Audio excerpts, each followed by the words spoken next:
without reaffirming our commitment to justice, peace, and sustainable progress for all. The Kingdom of Eswatini stands ready to play its part. The international community must remain united in addressing shared global challenges, from hunger and malnutrition to climate change, under the guiding spirit of better together. I thank you. May Almighty God bless us all.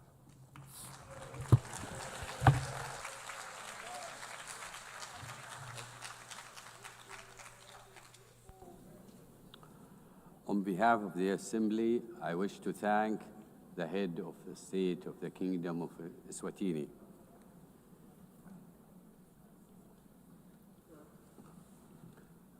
The Assembly will hear an address by His Excellency Sonang Jilwebt, President of the Republic of Palau. I request protocol to escort His Excellency and invite him to address the Assembly.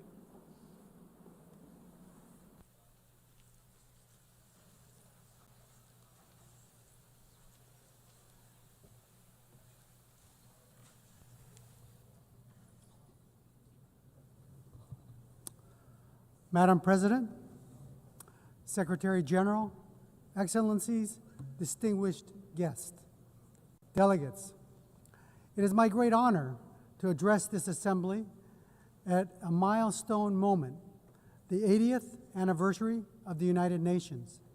80 years ago, nations scarred by war came together to say, and never social participation. again. They built this organization on the belief that cooperation, not conflict, could guide humanity forward. Today, as we reflect on that founding vision, let us remember the United Nations was not built for the powerful, but for all nations, large and small. In Palau, we have a saying, "Hindi son embrari akloes." Small twigs banded together can light the fire that can bring the pot to boil. This wisdom reminds us that even the smallest among us, when united and determined, can drive meaningful change. The recent International Court of Justice advisory opinion affirms this truth, that our voice, though often overlooked, carries the weight of justice. We thank Vanuatu for their leadership and recognize the Pacific youth who co-led this charge. The advisory opinion confirmed that what we have always known, 1.5 degrees is not optional. It is now the benchmark for international law. Let us defend this limit as the political, moral, and legal anchor of the Paris Agreement. The world is at war. Defense spending is at an all-time high, approaching $3 trillion annually. We have many problems. And now more than ever, we need to come together. We are also at war. Our shores are being invaded by seawater. Our homes are being blown away by storms. Our roads are being washed away by torrential rains. Our reefs are overheating. Our fish are disappearing. And our land is on fire. This is our daily battle. And ahead of COP30 in Belém, we must see new nationally determined contributions submitted without delay, particularly from major emitters. Council for the Defense. And they must be aligned with the 1.5 degree trajectory. Mr. We Haynes. applaud Australia's leadership in setting You incredibly used 45 minutes ambitious this and morning. achievable 2035 Will emissions you completely reduction finish targets, with your submissions? Did you and developing clear because you did have more strategies time, to reach its net did you zero wish emissions to pathway use by any more of 2050. your time allotted, Australia leads particularly in the way respect of in supporting the Pacific submission Islands that you made? in accelerating the as to energy the outcome? transition. Your Honour, no thank you. This All right, is a very well. testament Thank you. to the kind of leadership needed to Prosecution. defend and ensure a safe and prosperous future for all. You have the floor. However, ambition without implementation is an empty promise. For SIDS, the Madam fight President, depends Your on Honours. climate finance. Too often, our Council countries representing the are rights and trapped interests in of Mr. systems Coyne, that are Mr. overly Haynes, complex, has slow, declined to challenge the inaccessible. prosecution's evidence and to make Finance submissions on must the be nature and scope predictable of and our adequate. charges. It should not. After create appealing new debt. Your Honour's decisions It should free and us failing, to then implement asking for our reconsideration, NDCs, adapt the climate change failing, impacts, and address loss and Council damage. is now The 1.5 advancing degree Celsius another limit idea, the remains stay our of lifeline, proceedings. and finance is the key to achieving Your Honours, this amounts to We an need impermissible request for not in reconsideration. defense, but for us to And a combat stay on our greatest proceedings threat. is also entirely change. unnecessary It is not to aspirational. safeguard Mr. It is Coyne's scientifically, rights. it is the scientifically grounded Mr. Haynes explains guardrail this new that idea protects with the most scope of his vulnerable mandate, from the worst climate impacts. a mandate Madam President, which is supposed to our protect the region rights and has interests of served Mr. Coyne, is the world's moral a compass on suspect climate who justice. also has the right, We have helped not secure only to a robust the defense, 1.5 degree goal but in Paris. efficient and speedy We have pushed proceedings.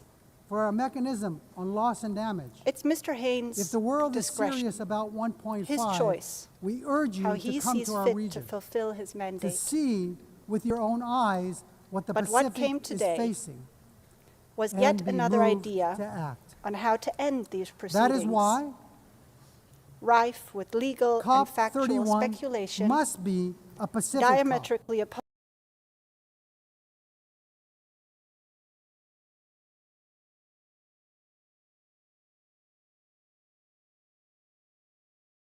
Deep all sea mining safeguards in has place been to incorrectly allow the defense to promoted exercise as its the role silver bullet meaningfully. for the climate crisis. Sufficient time If to we rush prepare, forward without understanding the consequences, inter partes disclosure we risk communications, inflicting litigation, irreparable harm. speedy The loss decisions of on such biodiversity, issues. the release of carbon, The defense has had damage to our every water opportunity column, to and the engage destruction of meaningfully fisheries on the that document sustain our containing the charges, people is the prosecution's unfathomable. disclosed evidence, At UNOC 3, procedural 38 issues, countries, including disclosure Palau, came issues. together to support a moratorium, and our they message have shown is that they clear. can. We must let science guide before we exploit the deep sea. The historic BBNJ agreement enters into force in January. And while Palau is proud to be the first ratifier, we couldn't have lit this fire alone. Like the Palauan proverb of the twigs, crossing the collective effort of over 60 countries demonstrates that we are better together. While we celebrate this achievement, we need even more nations to join this commitment to truly safeguard our ocean's future. Colleagues, the BBNJ agreement presents an unprecedented opportunity to design new ocean governance, institutions where SIDS have a voice from the start. We are big ocean states, and we call on our partners, including the EU, to support a SIDS seat in the BBNJ governance structure. Excellencies, the stakes for SIDS could not be higher. Our economies are small, Our vulnerabilities are acute, and our physical space is painfully narrow.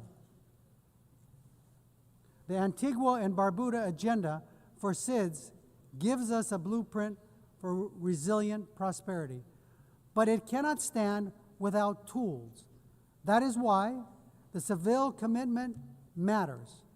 The world has finally recognized that the financial system cannot be fair if it measures only income and ignores vulnerability. Multilateralism is our only shield, yet too often it is sidelined, blacklisted, and cut off from finance and boxed in by rules we did not write. We demand a seat not as bystanders, but as equal architects of our shared future. We call for the full and immediate integration of the multidimensional vulnerability index into the policies and frameworks of international financial institutions, multilateral development banks, and international organizations. It is time that we move the MVI from theory to practice. As we commemorate 80 years of this United Nations, we must look honestly at the strengths and its shortcomings. We welcome the Secretary General's UN 80 initiative, but let me be clear, reform cannot be cosmetic. This UN must be more responsive, more equitable, and more focused on delivery. Madam President, Palau knows too well the heavy cost of war, having endured the devastation of World War II on our islands. That history reminds us not only of the suffering left in the wake of conflict, but also the sacred value of peace. Palau has always stood for dignity of every human life and for the peaceful resolution of disputes through dialogue and respect for international law. Our positions, whether in support or restraint, are always guided by a deeper purpose, the pursuit of peace that is just, lasting, and stable.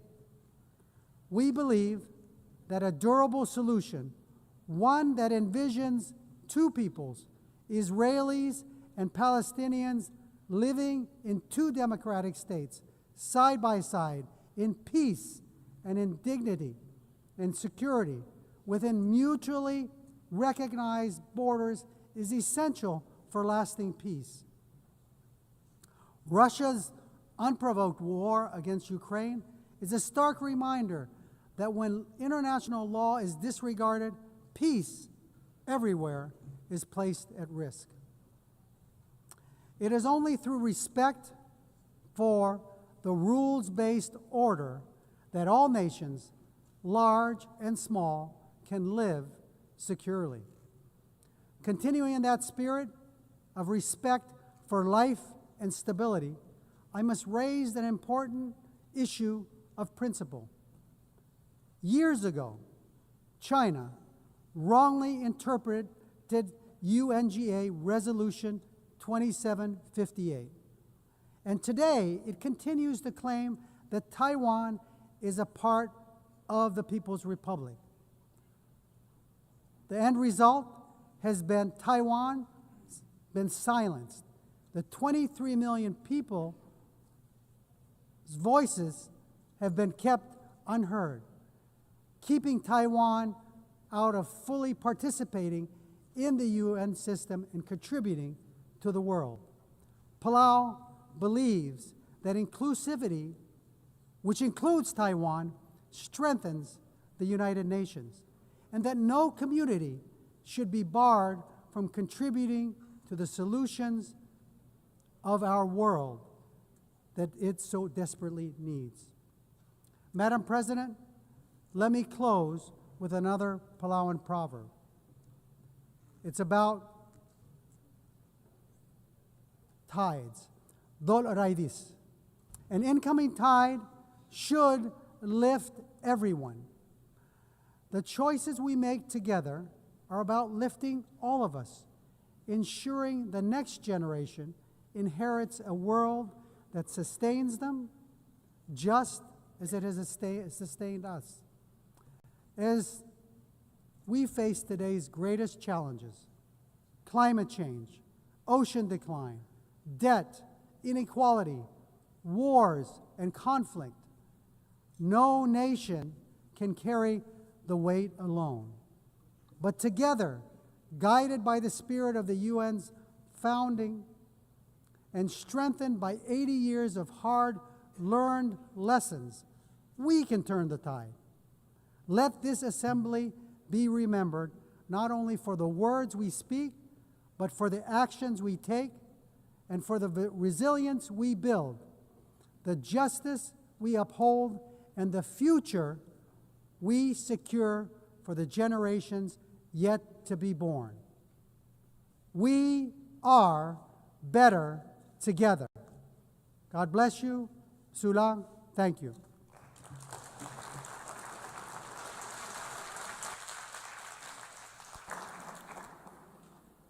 On behalf of the Assembly, I wish to thank the President of the Republic of Palau.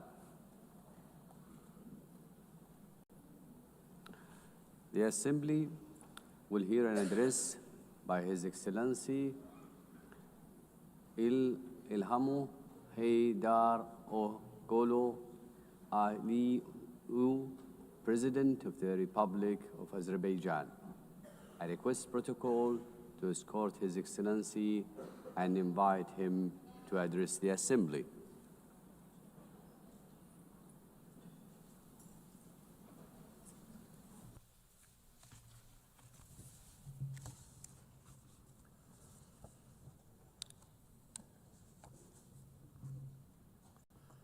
Ladies and gentlemen, for many years, I spoke from this tribune about tragedies of aggression, occupation, and injustice experienced by Azerbaijan. Today, I will speak about our long road to victory and peace, and a new era in Azerbaijan's history, about how we managed to end the occupation through a liberation war and how we won peace by political means. For nearly 3 decades, almost 20% of Azerbaijan's sovereign territory remained under military occupation by Armenia. 1 million of Azerbaijanis were expelled from their homes as a result of the policy of ethnic cleansing and war crimes conducted by Armenia. Their fundamental human rights were grossly violated. 4 United Nations Security Council resolutions adopted in 1993 demanded immediate, complete, and unconditional withdrawal of Armenian armed forces from the occupied territories. Sadly, these resolutions were never implemented. Armenia demonstratively ignored them because no sanctions were imposed on it by international community. The OSCE Minsk Group, established in 1992 to facilitate a settlement, has failed in its mission. Instead of enforcing the norms and principles of international law, its co-chairs sought to preserve the status quo and keep the conflict frozen.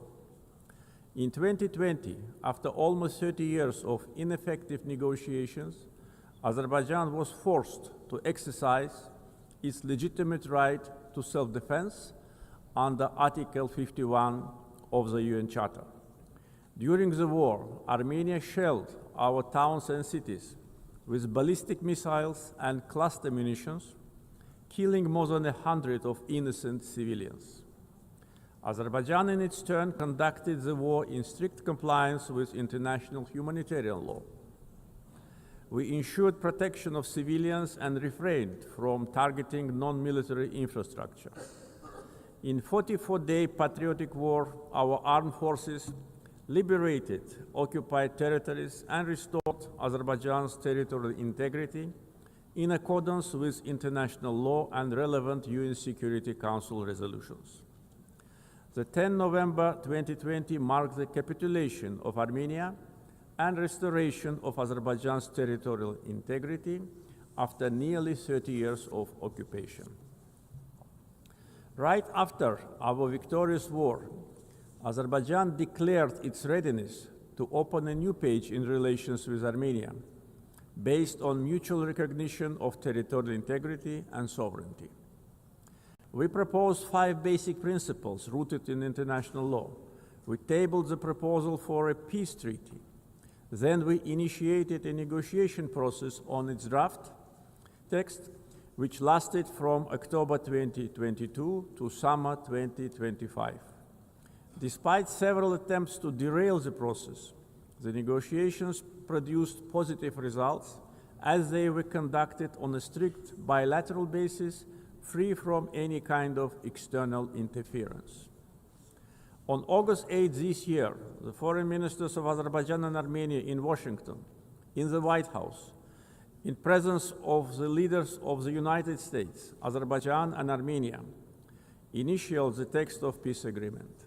The same day, the President of Azerbaijan and the Prime Minister of Armenia signed the joint declaration. President of the United States, Donald Trump, also signed it as a witness. Moreover, Azerbaijan and Armenia jointly appealed for the closure of the OSCE Minsk Group and related structures as an obsolete mechanism no longer relevant to the peace process. Accordingly, on 1 September, the OSCE adopted a decision to permanently close these structures. Regional connectivity has been at the core of our vision for lasting peace. Another key outcome of the Washington summit is the Trump Route for International Peace and Prosperity, TRIP, which will ensure unimpeded access through the Zangezur corridor and foster regional connectivity. The recent Washington summit has also signaled a new phase in Azerbaijan-US relationship. Together with President Trump, we signed the Memorandum of Understanding between the two governments regarding the establishment of a strategic working group to develop a charter on strategic partnership between Azerbaijan and the United States. It opens new horizons for partnership in political, economic, energy, regional connectivity, defense, security, and other fields.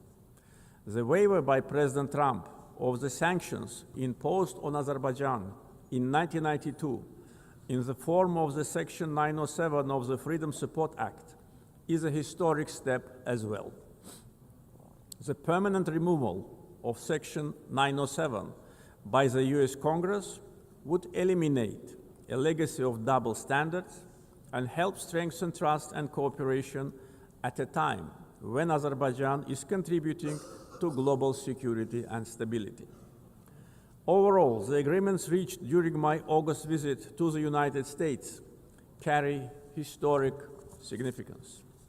I want to express my gratitude to President Donald Trump for opening a new chapter in the US-Azerbaijan relationship, for his decision to elevate it to the strategic partnership level, and for his support to the peace process between Azerbaijan and Armenia. Right after the victory in the patriotic war of 2020, Azerbaijan started a large-scale reconstruction program in the liberated territories. During the time of occupation, Armenia leveled to the ground hundreds of Azerbaijani cities and villages, deliberately ruined 65 mosques. That was a policy of Armenia which was ruled by war criminals for almost 30 years. We are rebuilding villages and cities razed to the ground. Under the Great Return program, already more than 50,000 people live, work, and study in the liberated territories. One of the gravest humanitarian challenges facing Azerbaijan in the post-conflict period is landmine contamination during the time of Armenian occupation. Since November 2020, more than 400 Azerbaijani civilians and military personnel were killed or seriously injured by landmine explosions. This massive contamination obstructs the safe return of displaced persons and delays reconstruction projects. Similarly, the tragic fate of nearly 4,000 Azerbaijanis who went missing during the Armenian aggression and occupation since the early 90s continue to require close attention and action. Ladies and gentlemen, coming to the global challenges we are facing, we believe that response must be inclusive, fair, and universal. Through its many initiatives, Azerbaijan has shown its clear commitment to advancing sustainable solutions. Azerbaijan is proud to have hosted COP29 last year, where we achieved important outcomes in advancing climate action, the green transition, and equitable access to financing. As a host of COP29, we guided negotiations towards ambitious and balanced outcomes, ensuring that all voices, particularly those of the developing world, were heard. The adoption of the new collective quantified goal at COP29, also known as Baku Finance Goal, is a historic milestone in global climate finance. This commitment brings previous $100 billion annual climate finance goal to at least $300 billion per year through 2035 from public sources in developed countries to developing countries. Azerbaijan also successfully finalized the long-awaited framework for carbon markets under Article 6 of the Paris Agreement, making the Paris Agreement fully operational 9 years after its adoption. Several key agreements were signed at COP29 to make the Loss and Damage Fund fully operational, providing critical support for vulnerable communities impacted by climate change. Being strongly committed to the green transition, we at the same time should not put unrealistic targets in front of us. The world cannot live without fossil fuels today and in foreseeable future. Energy security is closely linked to peace, regional connectivity, and economic development. Azerbaijan continues to play a proactive role in advancing these objectives globally. Azerbaijan has established itself as a reliable and indispensable partner in providing energy security to many countries. We play a strategic role connecting the Caspian region with international markets through diversified oil and gas pipeline systems. As of today, we are supplying natural gas to 14 countries. This ranks Azerbaijan as a top country in the world in terms of number of countries it supplies with pipeline gas. This reflects our strategic role in enhancing energy security and diversifying supply routes across Europe and beyond. Moreover, Azerbaijan and Syria have recently strengthened their bilateral partnership, focusing on energy supply, infrastructure development, and post-conflict reconstruction. Since August this year, Azerbaijan started to supply Syria with natural gas via Turkey, significantly reducing its electricity shortages. Azerbaijan also attracts large investments in renewable energy sources, like solar, wind, and hydropower. Almost 40% of our energy will be generated by renewables by 2030. Connectivity projects like East-West and North-South corridors cross our country. We have witnessed almost 90% growth in cargo volumes through the Middle Corridor since 2022. The transit time along the corridor have been significantly reduced. The biggest trade fleet in the Caspian, Alat International Trade Port, with its annual capacity reaching 25 million tons in the near future. The Baku-Tbilisi-Kars Railroad, 9 international airports, the biggest air cargo company in the region, and many other factors have turned Azerbaijan into one of international transport hubs. There is a great potential for cooperation in digital connectivity. Azerbaijan leads the Digital Transformation Initiative through such ambitious projects as the Digital Seaway. This project includes plans for the advanced fiber optic cable network under the Caspian Sea, establishing Azerbaijan as a key regional digital hub.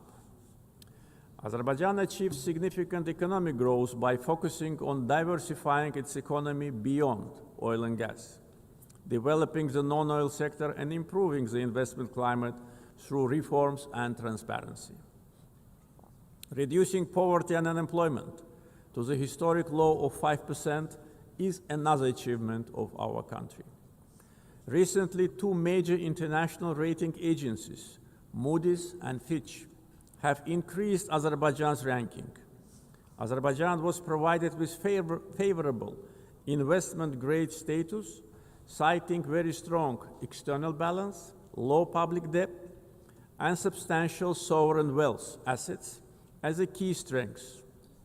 This underscores our economic resilience, strong fiscal discipline, and favorable investment climate. Our foreign debt is only 6.5% of GDP, which is one of the lowest in the world. Azerbaijan's foreign exchange reserves exceed its foreign debt almost 16 times. Back in 2022, at the summit of the Caspian littoral states, I raised the issue of environmental degradation of the Caspian Sea. Today's situation is much worse. Caspian Sea is shrinking rapidly. The main reason is not climate change.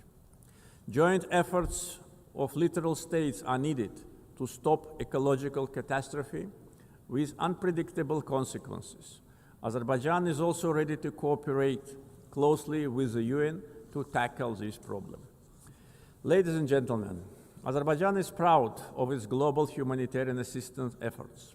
We are providing aid to countries affected by natural disasters, conflicts, and public health emergencies. Azerbaijan contributed to the COVID-19 response, donating financing, protective equipment, medical devices, and vaccines to more than 80 countries in need. Azerbaijan has entered a new era. We won both war and peace. We ended the occupation and started reconstruction.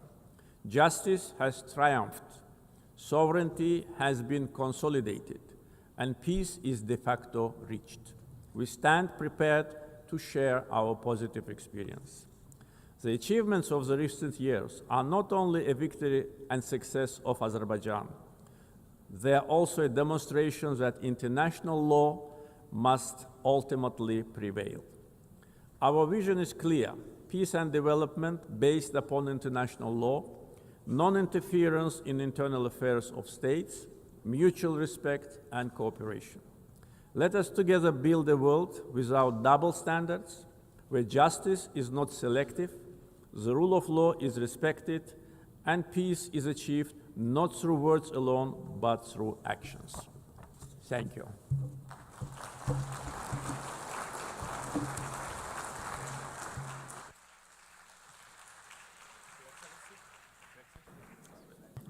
On behalf of the Assembly, I wish to thank the President of the Republic of Azerbaijan. The Assembly will hear an address by His Excellency Zirkol Kohesic, Chairman of the Presidency of Bosnia and Herzegovina.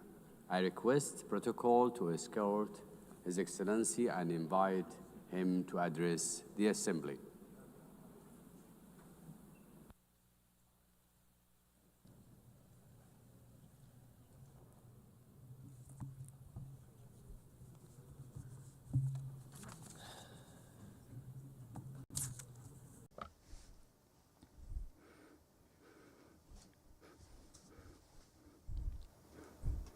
Dear Chairperson, Secretary General, dear colleagues, ladies and gentlemen. To start with the theme of this year's session of the United Nations General Assembly, Better Together, 80 Years and More for Peace, Development and Human Rights, allow me to express my congratulations to the United Nations from this important place on behalf of Bosnia and Herzegovina and all its citizens. The UN is celebrating 80 years since its founding, and at the same time 80 years of continuous work on the fundamental goal of this organization. That goal is to secure and maintain peace in the world. History will give the final judgment on how successful the UN has been in the past, as well as on the results of the work and participation of several generations in the United Nations itself, its bodies and organizations. At the same time, I believe it is important to clearly express our common position today. Peace in every part of the world has no alternative. We must continue to work together persistently on this. I would like to believe that we all share the same positive opinion, that we must protect peace in every part of the world. However, reality and what is happening today in different parts of our planet clearly show us that world peace is often not in the interest of certain geopolitical actors. For them, conflict or war is a means to realize their own political and economic interests. These interests largely diverge from the goals set out in the United Nations Charter. If we add to this the fact that attempts are being made to change the borders of state around the world by means of armed force in a manner that is contrary to the United Nations Charter, we can draw a simple conclusion. International law is not applied equally to all states that are subject of that very international law. We have been witnessing that in the past period, certain armed conflicts have been deliberately provoked. What follows is the use of significant armed force, which a state with a smaller or weaker armed forces simply cannot resist. After that, the attacked state is required to sit at the negotiating table and sign a waiver of parts of its territory, ostensibly in the name of peace, but in reality in the name of force. I believe that all of us in this room know that the United Nations Charter allows for the changing of state borders. However, this can only be done by voluntary agreement between states. Armed forces or political pressure backed by armed forces cannot be used. However, if armed force is used to force the other side to agree to an imposed agreement in which it loses part of its territory, then there is no good and sincere will. Only coercion is present, which is contrary to several acts of international law. In this particular case, I'm speaking of Ukraine and the pressures it is under as a sovereign state. These pressures require Ukraine to give up parts of its territory in order to achieve a supposedly lasting and sustainable peace. Are we, in this particular case, participants in a change in the world order? In such an order, peace is not set as the ultimate goal. On the contrary, war and armed force appear as a legitimate means to achieve the political goals of major geopolitical actors. Changing international borders through the use of armed force creates political pressure to force a state to give up parts of its territory. This creates a dangerous precedent in international law, which can easily become the rule. Ultimately, it means living in an unstable world in which peace no longer has value. This is certainly not the desired outcome. Such a thing cannot be justified by any provision of the United Nations Charter or other acts of international law. Today, we have an equally unwanted situation in the Gaza Strip. There, such violence is perpetrated against the local population, which in its form indicates the existence of several elements of genocide, as established in the Convention on the Prevention and Punishment of the Crime of Genocide. Let us recall, in addition to the fact that genocide represents the physical liquidation or removal of a national, ethnic, racial, or religious group from a certain territory, it can also be committed in the event that such difficult living conditions are consciously imposed on that same national, ethnic, racial, or religious group that threaten to ultimately destroy that group completely in a certain territory. Ultimately, such an aggressive genocidal approach is used as a means to forcibly occupy and take over territory. Under international law, these territories cannot belong to those who initiate and produce aggression. However, this is exactly what is happening in the Gaza Strip today. In Gaza, the people of Palestine face these two elements of genocide prescribed by the aforementioned Convention on the Prevention and Punishment of Genocide. A part of the world's political public closes its eyes and keeps silent about this extremely terrible fact. And there is no political interest or even economic interest motivated by the intention to exploit natural resources such as oil or natural gas in that part of the Mediterranean, which could justify such a high level of genocidal violence against the local Palestinian population. Such violence is unjustified and unacceptable. Equally unacceptable is the silence and occasional approval that comes from various political circles around the world. What kind of peace, development, or protection of human rights can we even talk about if this kind of violence is allowed? Violence with forms of genocide against the Palestinian people. Does something like that mean that the political interests of individual countries or the interests of corporate capital are stronger and more important than our common obligation to protect peace in every part of the world and the human rights of every individual in the world? This obligation is a prerequisite for the development and self-sustainability of various societies. This is a major challenge that we are facing today, and we cannot run away from that challenge. We must not continuously silence this interest for the sake of some higher opportunistic interests.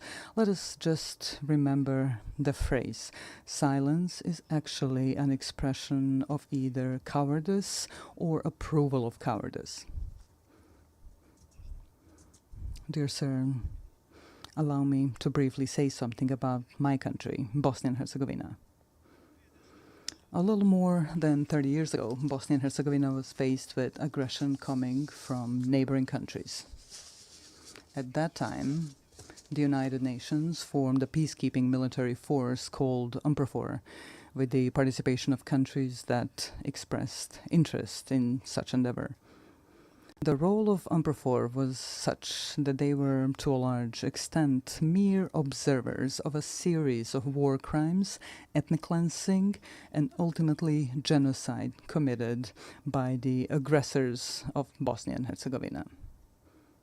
Of course, there were also positive examples of UNPROFOR's activities, which should certainly not be forgotten, and we are sincerely grateful for that. Unfortunately, a stain remains on that United Nations mission. Certain UNPROFOR commanders did not want to activate airstrikes in order to prevent ethnic cleansing, especially the genocide committed in Srebrenica in July 1995. Unfortunately, genocide was committed in Srebrenica. Hundreds of thousands of citizens throughout Bosnia and Herzegovina lost their lives during the aggression. Many more were injured, and more than 1 million citizens of Bosnia and Herzegovina were displaced around the world. I would like to briefly remind you that the International Criminal Court in The Hague, established by these very United Nations, has found the guilt of several individuals for committing genocide, as well as the existence of a series of joint criminal endeavors.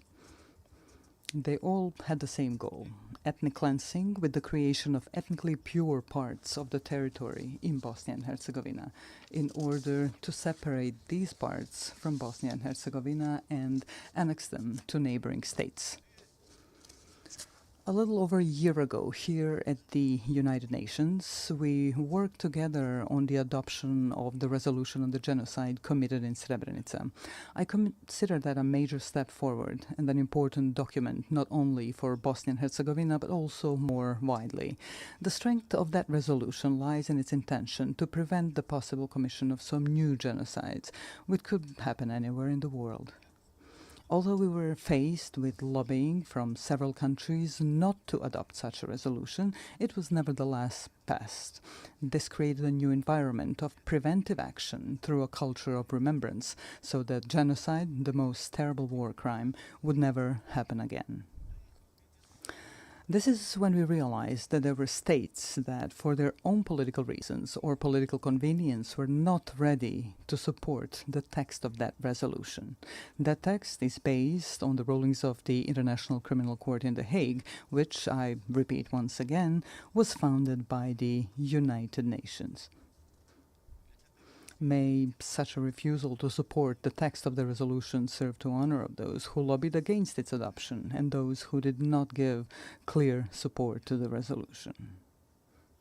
I would like to remind you that during that period, in the 90s, the international community, through the United Nations, imposed an embargo on Bosnia and Herzegovina on the purchase of defensive weapons.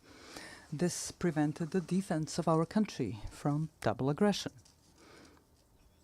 In any case, defense would significantly shorten the duration of the war, and many lives would have been saved, because a peace agreement would be reached much sooner.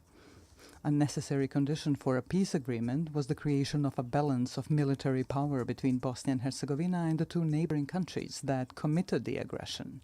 Due to that embargo, the aggression against Bosnia and Herzegovina lasted for almost 4 years, and a large number of human lives were unnecessarily lost. Such a war ended with the signing of the Dayton-Paris peace agreement. That agreement brought the necessary peace, and we are grateful for that. However, at the same time, it created such a sui generis political system in Bosnia and Herzegovina, which today, 30 days after its creation, poses a problem for the normal functioning of the state of Bosnia and Herzegovina. Such a political system does not contain democracy, but a deviant form of democracy, a form that is unheard of in practice anywhere in the world. Ethnicity is put to the fore, and basic human rights are completely denied. At the same time, democracy is undermined to such an extent that it almost no longer exists. We can call this political system an incident political system, which is constantly destabilizing the state of Bosnia and Herzegovina. Why am I even mentioning democracy right here? For at least 2 reasons. The first reason is that states that opt for democracy and its principles should have the opportunity to fully implement that democracy within their own borders. We must be fully aware that there are a number of states that, for their own reasons, be it historical, cultural, or religious reasons, do not want democracy and its principles. Bosnia and Herzegovina has clearly opted for democracy and the transition from the previous political system to a new democratic political system. However, this is continuously being prevented in reality through elements of the political system established by the Dayton-Paris peace agreement. The second reason I mentioned is that after facing an embargo on the import of defensive weapons during the 90s, Bosnia and Herzegovina is now facing an embargo on democracy. Some actors from the international community are trying to ensure this through their political and diplomatic activities and resources. So after we had an embargo on defense, today we have an embargo on democracy and democratic development of Bosnia and Herzegovina. How else to explain such activity by that part of the international community? They're trying in various ways to ensure this incidental political system in which the minority governs the majority. This undermines one of the fundamental principles of democracy, which requires a system in which the political majority should actually govern the state. That is not the case in Bosnia and Herzegovina. The aforementioned actors describe this as an alleged distribution of political power between ethnic communities in Bosnia and Herzegovina.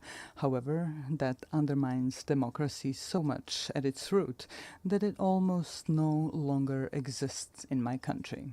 What does exist, however, is something simply called ethnocracy, in which a political minority rules the state. This current deviant political system makes this possible.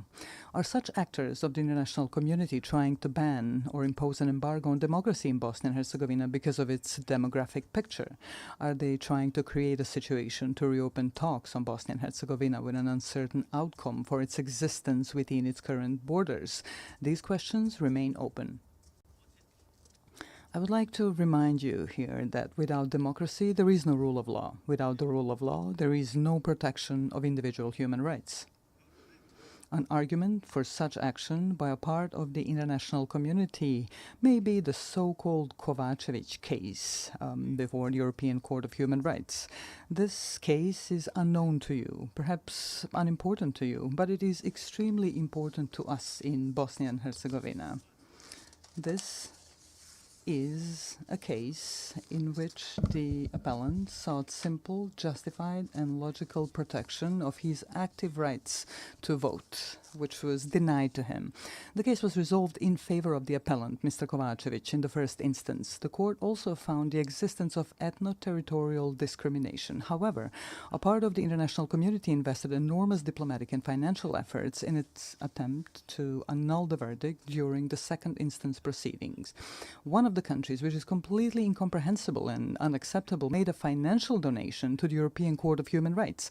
That country later came forward in the same case as an interested party. This is an expression of classic political corruption. Because of all this, a logical question arises here. Can the judgments of international courts be bought? Are they for sale? The High Representative of the international community in Bosnia and Herzegovina actively participated in overturning that verdict. Also, he was not given such powers by the Dayton Peace Agreement.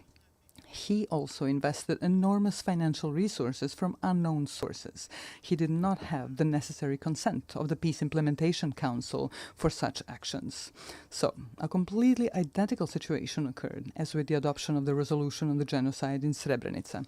Some countries tried to negate the judgment of the International Criminal Court in The Hague by lobbying against the resolution.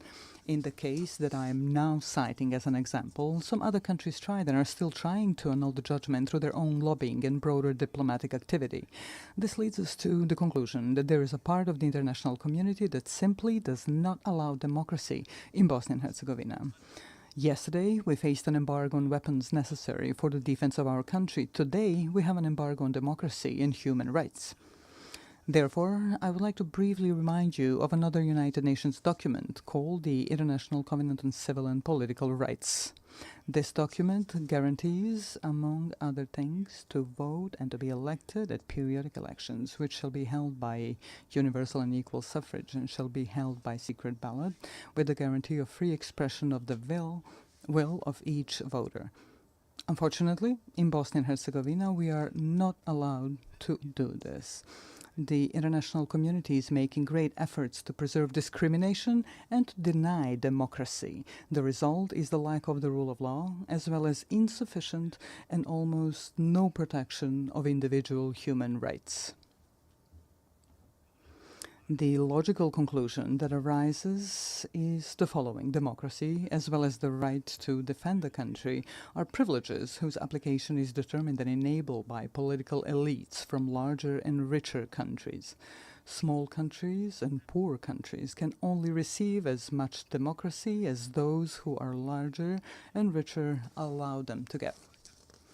That is certainly not an expression of equality that we should all strive for today. Here we come to the issue of human rights. To be more precise, I'm referring to the equality of every individual in their own country and beyond. This particularly concerns the right of every person to participate equally and as they wish in every aspect of social life in their country. We have a whole series of documents of acts of international law that guarantee such rights.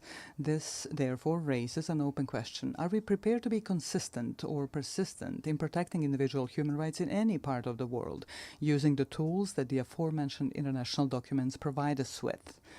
Every issue of human rights protection begins with the fight against discrimination or any form of inequality of individuals in all their rights guaranteed to them by international law. The logical continuation of this are the documents or laws in different countries. Discrimination in any form is prohibited by international law. Unfortunately, very often we encounter situations where discrimination is silenced and even encouraged. Speaking from the perspective of Bosnia and Herzegovina, we have 5 judgments of the European Court of Human Rights that establish the existence of discrimination against citizens of Bosnia and Herzegovina based on their ethnic origin or place of residence. Some of the political elites in Bosnia and Herzegovina, as well as part of the international community present in Bosnia and Herzegovina, do not want to accept these verdicts or implement them through constitutional amendments. Therefore, the 5 aforementioned judgments of the European Court of Human Rights have not been implemented. The aforementioned 6th judgment in the case seeking the rejection of ethno-territorial discrimination was overturned thanks to pressure, donations and similar actions by certain countries. The person who was authorized by the peace agreement to implement that very peace agreement and to protect all aspects of that agreement also participated in this. This includes all acts of international law that speak of human rights. All of this leads us to difficult questions and even more difficult answers. Are human rights and the protection of the same privileges of the larger and wealthier societies and states, while those that are smaller and poorer are consciously and internationally bypassed in the protection of human rights? It starts from the right to life all the way to the right to equality and democracy. Finally, let me emphasize that we can only respond to all 3 open questions, which are the subject of this session of the United Nations General Assembly, through consistency and principled insistence on the protection of peace. Only in this way can we create the conditions for the unhindered development of societies in the member states of the United Nations and act together as active protectors of human rights in all parts of the world. Without that consistency on those issues, we will once again be just a group expressing concern over deviant phenomena in the world, such as wars, violent border changes, genocide and war crimes, denial of human rights. In fact, we will do nothing more than express our concern. The consistency I'm referring to means complete determination to confront various deviant phenomena in the world through the tools provided to us by international law. We must be resolute and unwavering in our intentions to protect the fundamental values of the United Nations without making any distinction between states as subjects of international law. Within this determination, I call upon you to do the following. Let us not differentiate between ourselves, dividing us into large and small countries, rich and poor. Together, as an organization, let us actively seek and facilitate solutions to all the outstanding issues that arise in the world. Peace is not a privilege. Peace is an obligation of all of us, which we must ensure at all times and in all places. Likewise, human rights are not a privilege. Human rights are a permanent civilizational obligation, which we must continuously fulfill. This is certainly an ongoing challenge, one that generations before us have faced and that generations after us will keep facing. Our mission is to leave them a better world than the one we live in now. Such a goal requires persistent and continuous active work. Ladies and gentlemen, Your Excellencies, thank you for your attention.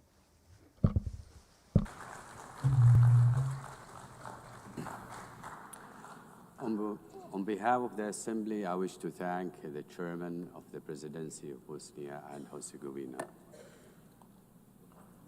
We shall now continue the general debate The Assembly will hear an address by His Excellency Teodoro Ngoma Obiang Mangui, Vice President in charge of National Defense of State Security of the Republic of Equatorial Guinea. I request protocol to escort His Excellency and invite him to address the Assembly.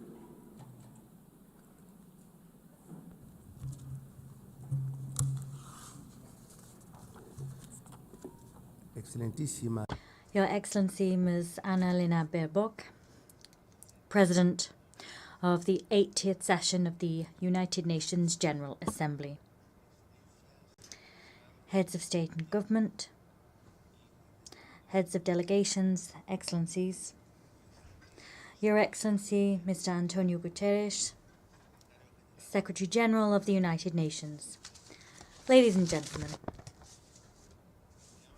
I am honoured to take the floor on behalf of His Excellency Obiang Mbaso, President of the Republic of Equatorial Guinea, to share with you my country's most dearly held convictions at this 80th session of the General Assembly, being held at a time in which the world is calling for a fairer, more equitable and effective international system. Madam President, 80 years ago, the founding states established this organization, aspiring to build a multilateral system based on cooperation, respect for international law, and the dignity of all human beings. This commitment was enshrined in the United Nations Charter. That charter remains a lodestar for states' collective action. Today, under the theme Better Together, 80 years and more for peace, development and human rights, we celebrate important achievements. The UN, over these 8 decades, has been a universal forum for dialogue and a space for international cooperation. It has helped to avoid conflicts. It has supported decolonization processes. It has promoted sustainable development. And it has served to pique our moral conscience in service of human rights. However, this anniversary must serve as an opportunity for critical self-reflection. It would be a mistake to simply mark the anniversary and not to recognize the woeful shortcomings of our multilateral system. Excellencies, the peoples of the world trust in the United Nations to tackle the major challenges of our time. Armed conflicts, violence, climate change, growing inequalities, migration crises, cyber threats, and the lack of technological transfer are all some of these challenges.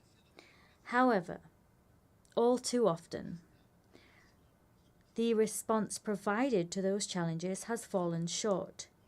The United Nations has been brought to a standstill by individual interests and straitjacketed by an institutional platform which no longer reflects the reality of today's world.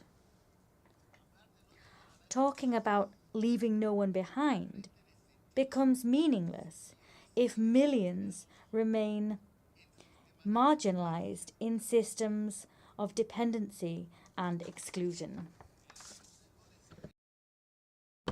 The Security Council, the body responsible for upholding international peace and security, is perhaps the clearest example of the extent to which the United Nations is out of step.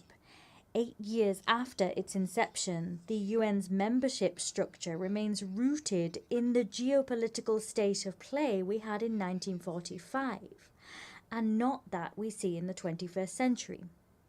Consequently, the United Nations' legitimacy and representativeness are quite rightly called into question.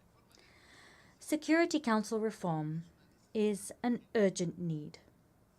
Without that reform, the Security Council will continue to be perceived as an exclusive club of historical privileges, powerless to respond legitimately to current threats.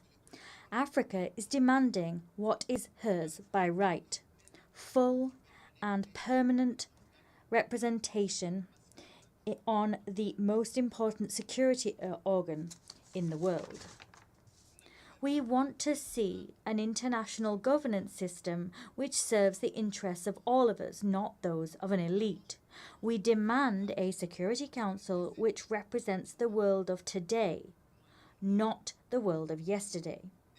Let us take real steps forward towards collective action which is more democratic, more equitable and effective. If not, we risk finding ourselves with a United Nations which is increasingly on the sidelines and one which holds less and less weight in the international arena. Our commitment with this organization remains intact. We believe in the United Nations. We believe in the strength of international law and the force it holds. We believe in international cooperation as the only way to address challenges which no nation, however powerful it may be, can resolve alone. Our commitment is not unthinking. Rather, it must be rewarded with results, reforms, and a UN that can move with the times. On this anniversary, we must recall that peace, development, and human rights are inextricable pillars. Peace is not sustainable without development. Development is false if it is not rooted in dignity and rights for all. As such, let us state here again that we remain steadfast in our support for Agenda 2030, despite the fact that we recognize difficulties and delays in its implementation. Agenda 2030 is a collective commitment which reflects our desire to build a world free of poverty, free of hunger, and with dignity for all. However, we have less than a decade to fulfill it, and the pace of progress is all too slow. Excellencies, climate change is the greatest threat of our age. The most vulnerable nations pay a disproportionate price for climate change. At the same time, major emitters drag their heels with commitments. Climate justice is not a token gesture. It is a moral and legal obligation. Equatorial Guinea also defends the principle of sovereignty between states.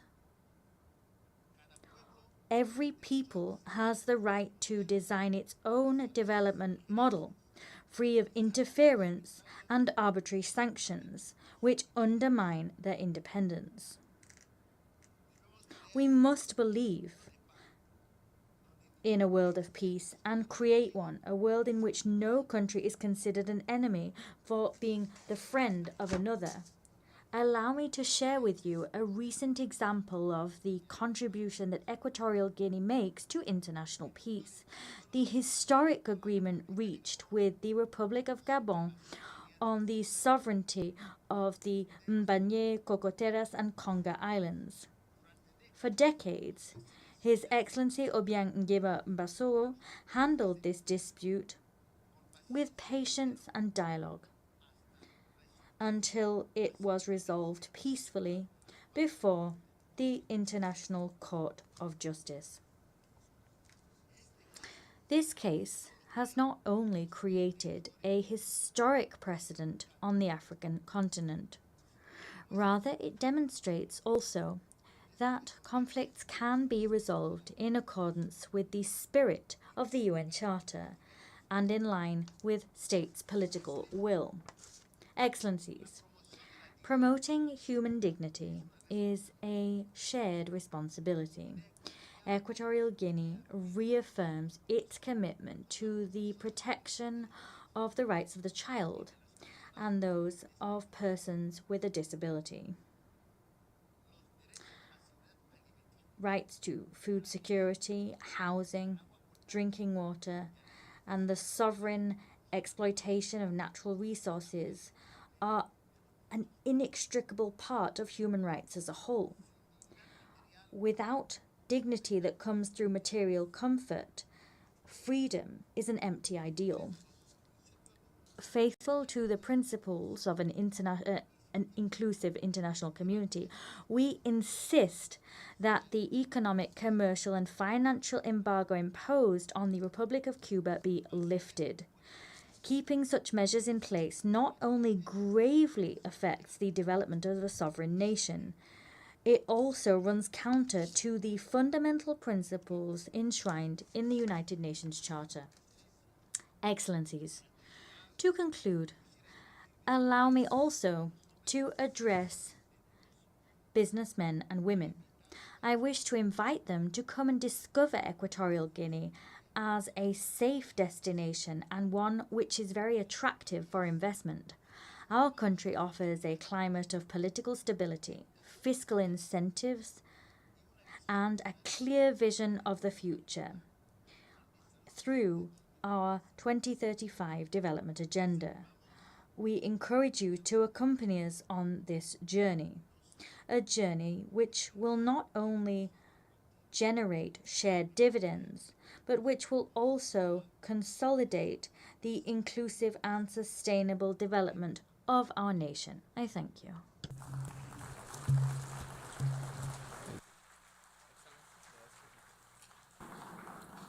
On behalf of the Assembly, I wish to thank the Vice President in charge of National Defense and State Security of the Republic of Equatorial Guinea. The Assembly will hear an address by Her Excellency Josephine Joseph Lago, Vice President of the Republic of South Sudan. I request protocol to escort Her Excellency and invite her to address the Assembly.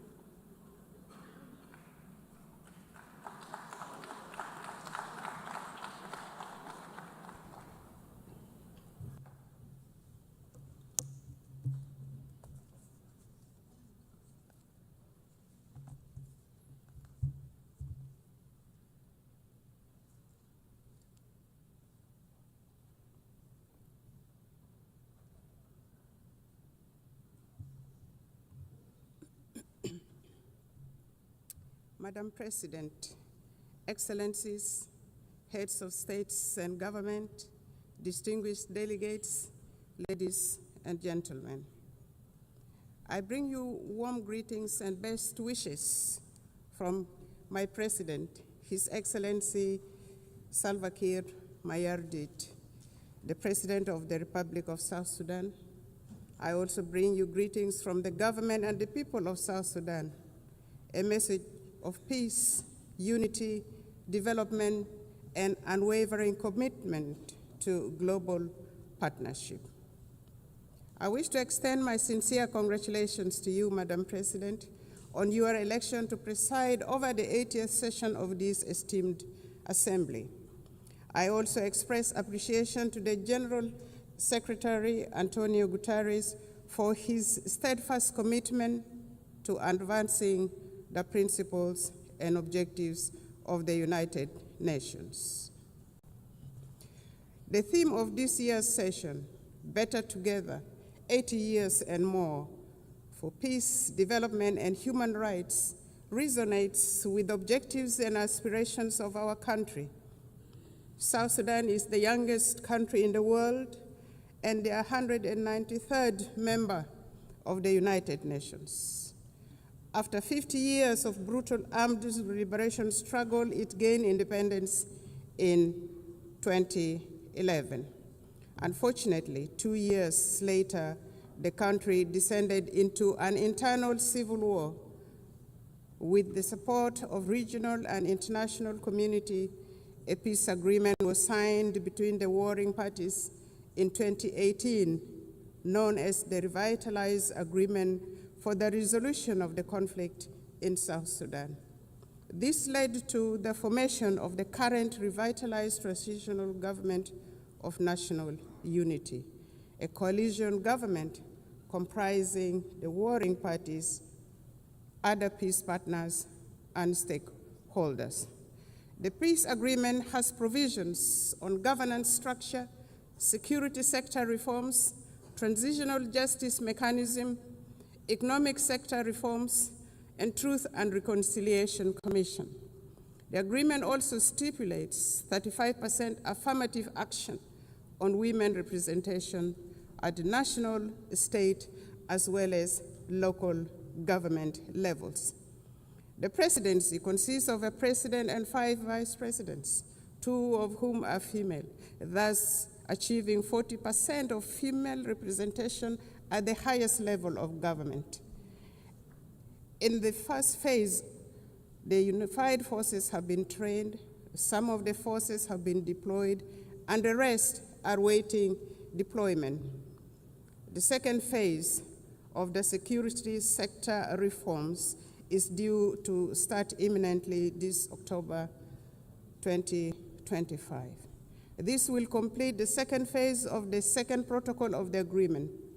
Other protocols, including public finance management reforms, are ongoing. Transitional justice mechanisms are in progress, and the Truth and Reconciliation Commission will be established under the auspices of the African Union. Although the implementation of the peace agreement has been slower than we would have wanted due to financial constraints, some of the members of the international community have been contributing in kind. On the whole, the implementation of the peace agreement is about 60% executed. The agreement has held for 7 years, and a relative peace has been attained, thus giving hope to our people.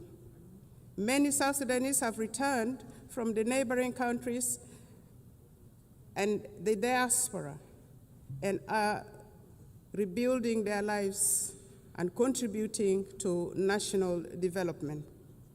Work is ongoing, including preparations for general elections in December 2026. Until recently, the permanent cessation of hostilities was observed and relative peace attained throughout the country. Climate change and environmental sustainability.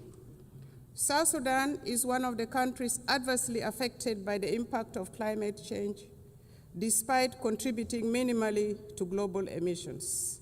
For the last 5 years, our country has suffered recurrent floods on the one hand and prolonged droughts on the other, thus contributing to crop failures, biodiversity loss, and mass displacement. These challenges intensify food insecurity, undermine livelihood support, and threaten social stability. In this regard, the government of the Republic of South Sudan calls on equitable and predictable climate financing to strengthen adaptation and resilience. The Paris Agreement and subsequent COP summits made commitments which must be honored. South Sudan requires support in technology transfer, capacity building, and foreign direct investment in national frameworks such as the South Sudan Development Plan, nationally determined contribution, and national adaptation plan.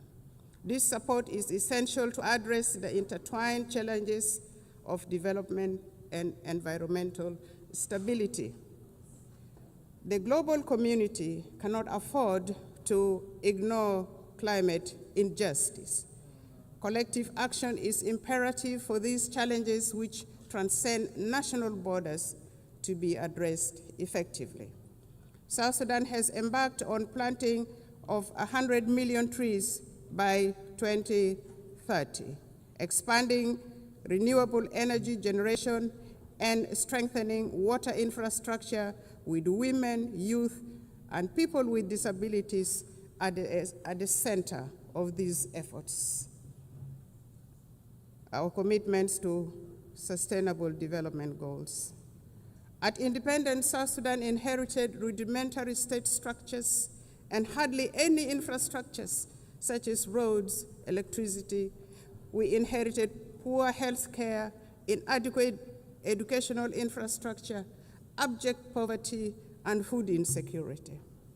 The SDGs are aligned to our national priorities. For example, each vice president is in charge of a cluster which includes governance cluster, economic cluster, service delivery cluster, infrastructure cluster, and gender, youth, and humanitarian cluster. Madam President, the 2030 Agenda remains a vital framework for peace and prosperity. South Sudan has made some remarkable progress in agricultural transformation, including commercialization and value addition, which will create jobs for women and youth, including in crop production, livestock, and fisheries. This will enable people to produce their own food rather than relying on imported foods. Our policy is, let us produce what we eat. And as a consequence, some states in our country now are self-sufficient in food production, which contributes eminently to reduction of poverty, thus the attainment of SDG 1 and SDG 2. In collaboration with our development partners, government is providing health care, building health care infrastructure, improving maternal and child care, raising awareness about communicable diseases, and providing vaccinations for diseases such as cholera, mpox, and malaria. Access to clean water and sanitation is being improved.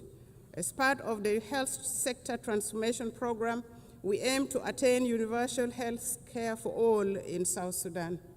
The recent pandemic outbreaks around the world revealed the urgencies of strengthening health systems and equitable vaccine access.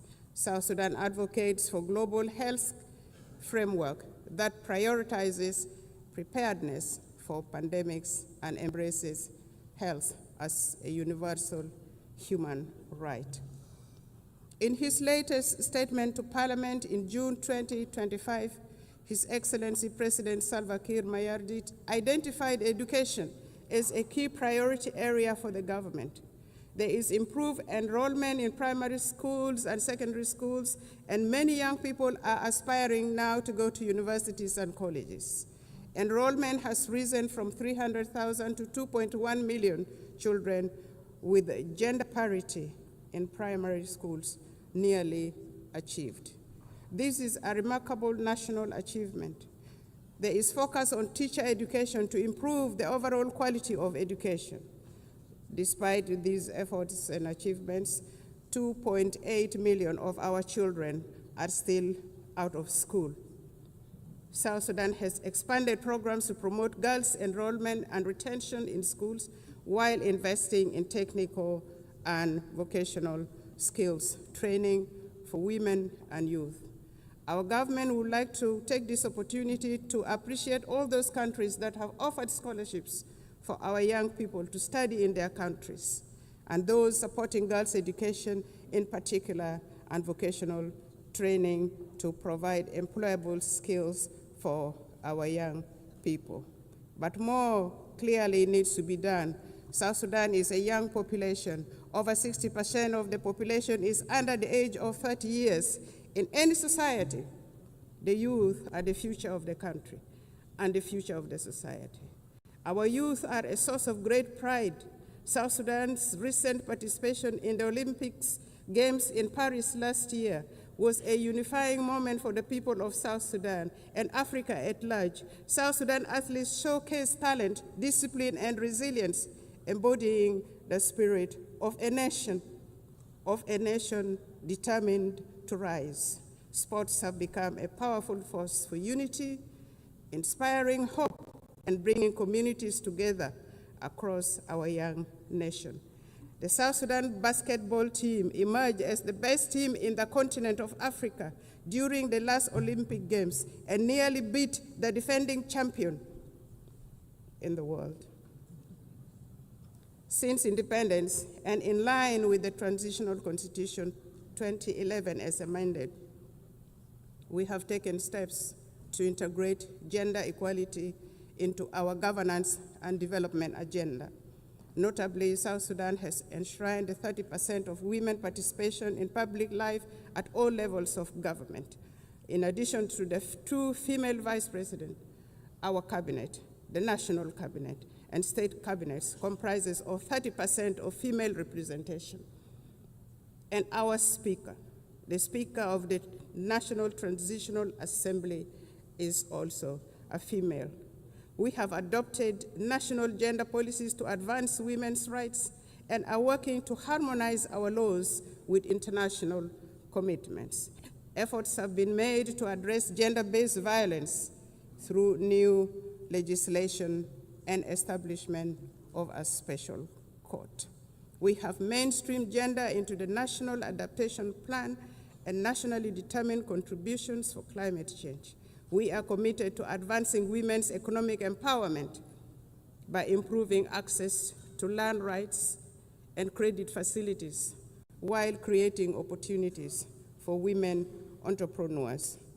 To achieve the SDGs, we must shift from commitments to action, emphasizing multilateral cooperation, fair trade, debt relief, and tailored support for fragile and conflict-affected states. South Sudan has been advocating for debt cancellation and the support of the international community to complement these efforts will be appreciated. Financing for development. Transforming aspiration into results require adequate financing.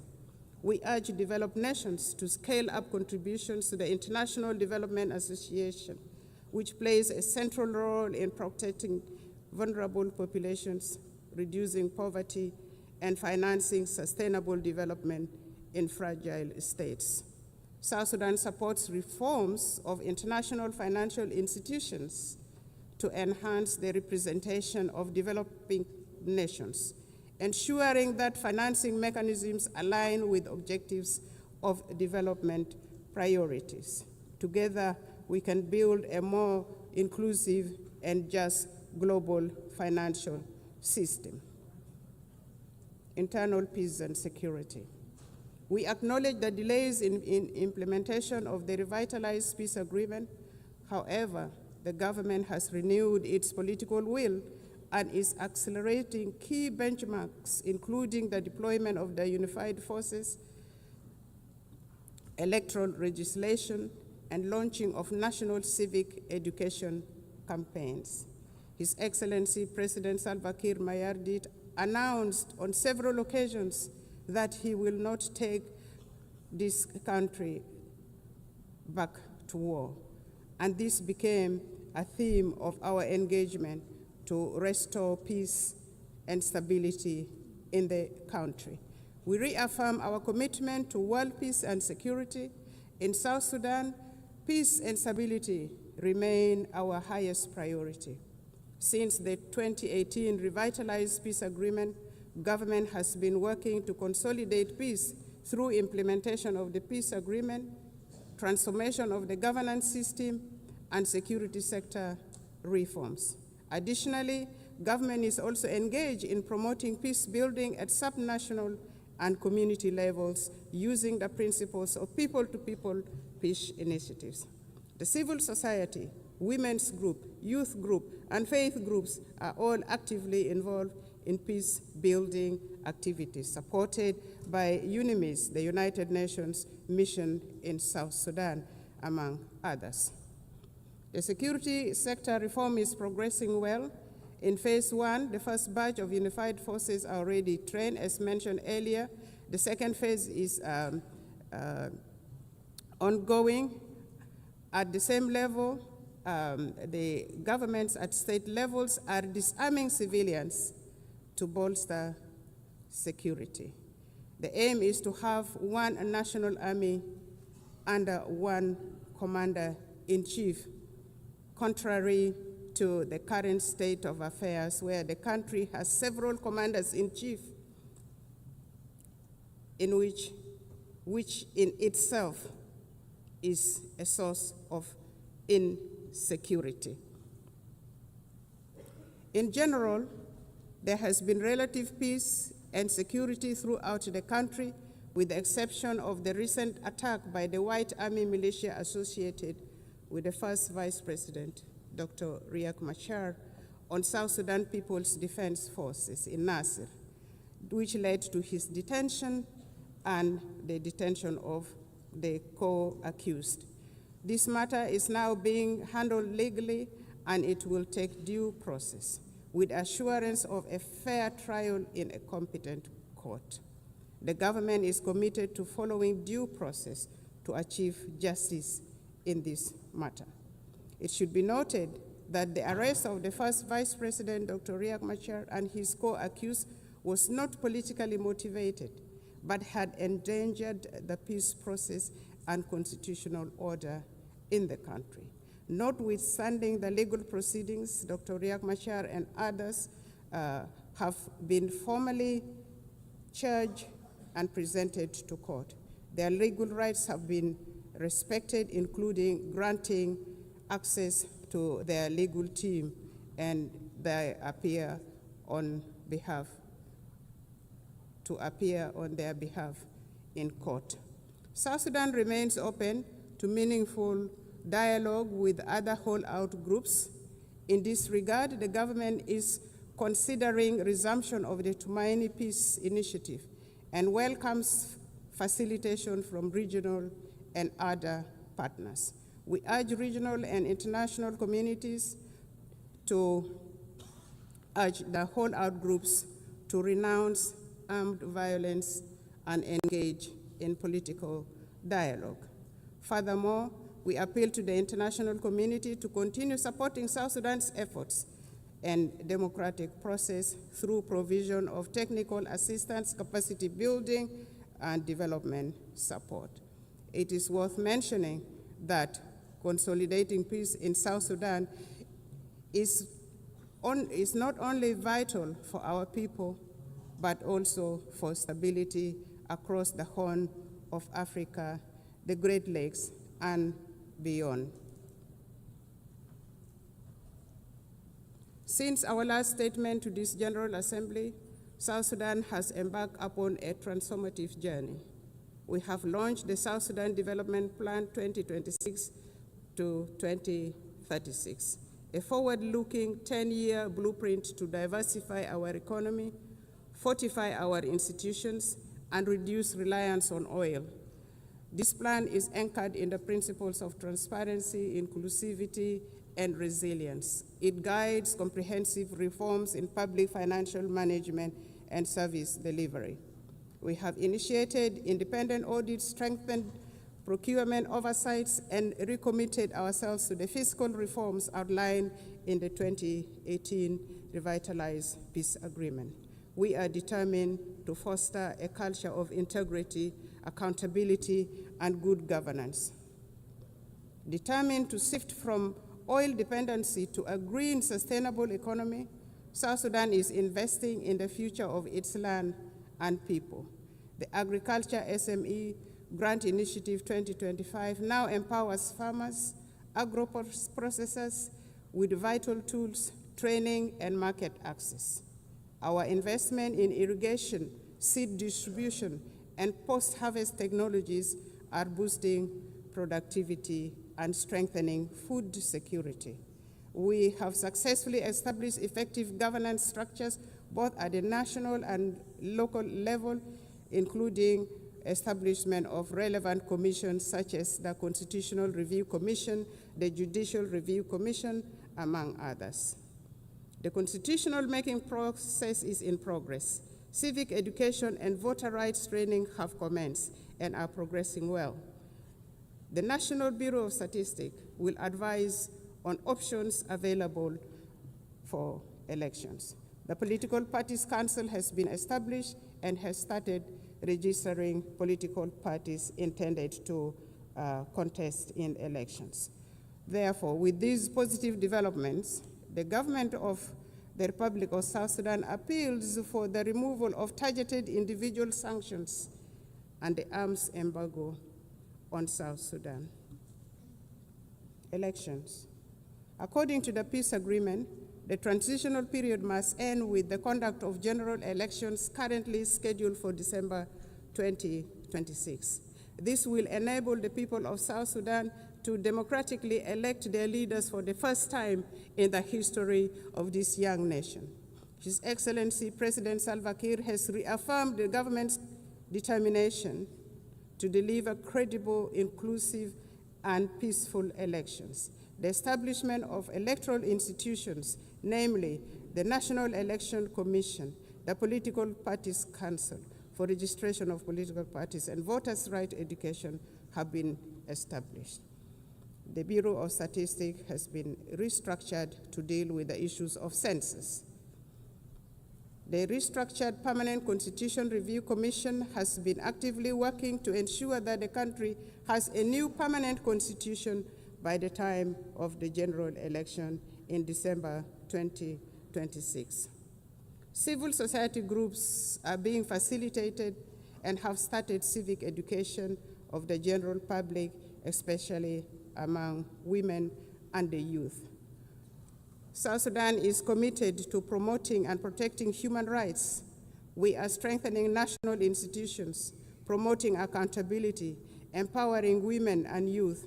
We have taken steps to integrate gender equality into our governance and development agenda, not forgetting the people with disability. Civil society is actively engaged in the promotion of human rights and civic education. We believe constructive engagement and dialogue are the best path for building resilient and just institutions. Some regional concerns. Madam President, South Sudan and Sudan share deep historical and economic ties, as well as the longest border in the region. For instance, South Sudan's oil is at the moment being transported through Sudan. Developments in Sudan directly affects development in South Sudan. Since the outbreak of conflict in Sudan in 2023, South Sudan has opened its doors for Sudanese refugees and returnees from Sudan. In partnership with the international aid agencies, we are providing humanitarian assistance, and we have also gone further and given plots of land for refugees to cultivate and produce their own food, thus integrating them into our local communities. However, there are still outstanding issues with respect to the Comprehensive Peace Agreement 2005.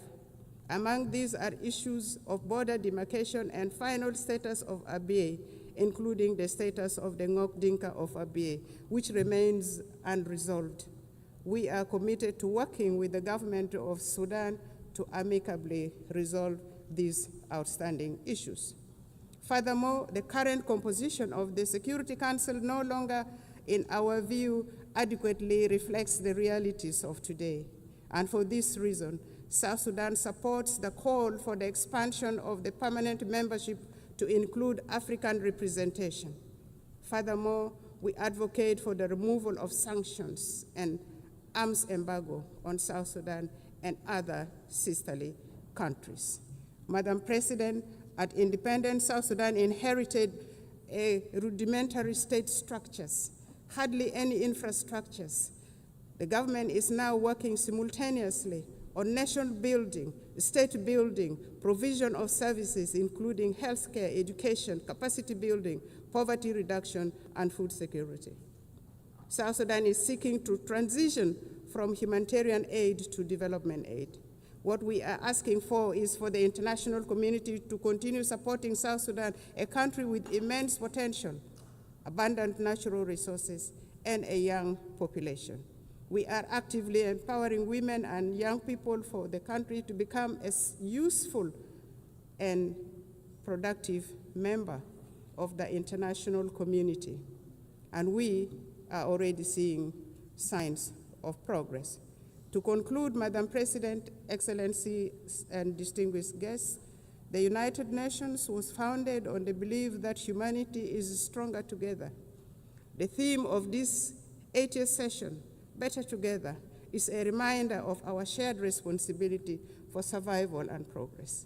Notwithstanding the challenges, South Sudan, with the resilience of its people under the leadership of His Excellency President Salva Kiir Mayardit, remains committed to a multilateral solidarity and partnership with an aim of building a fairer, safer, and more prosperous world for all, for us in South Sudan. It is, a more prosperous world for all. And for us in South Sudan, we all know that it is better together. It is better together for us nationally. It is better together for us globally. Permit me in closing to reaffirm our unwavering faith in the principles of the United Nations and the possibility of a better world, built upon solidarity and shared purpose. May God bless the people of South Sudan. May God bless the nations of the world. I thank you for listening. Thank you.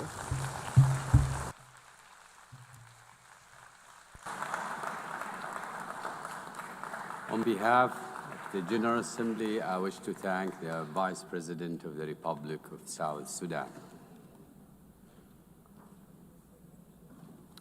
The Assembly will hear an address by His Excellency Mohamed Jao, the Vice President of the Republic of Gambia. I request protocol to escort His Excellency and invite him to address the Assembly.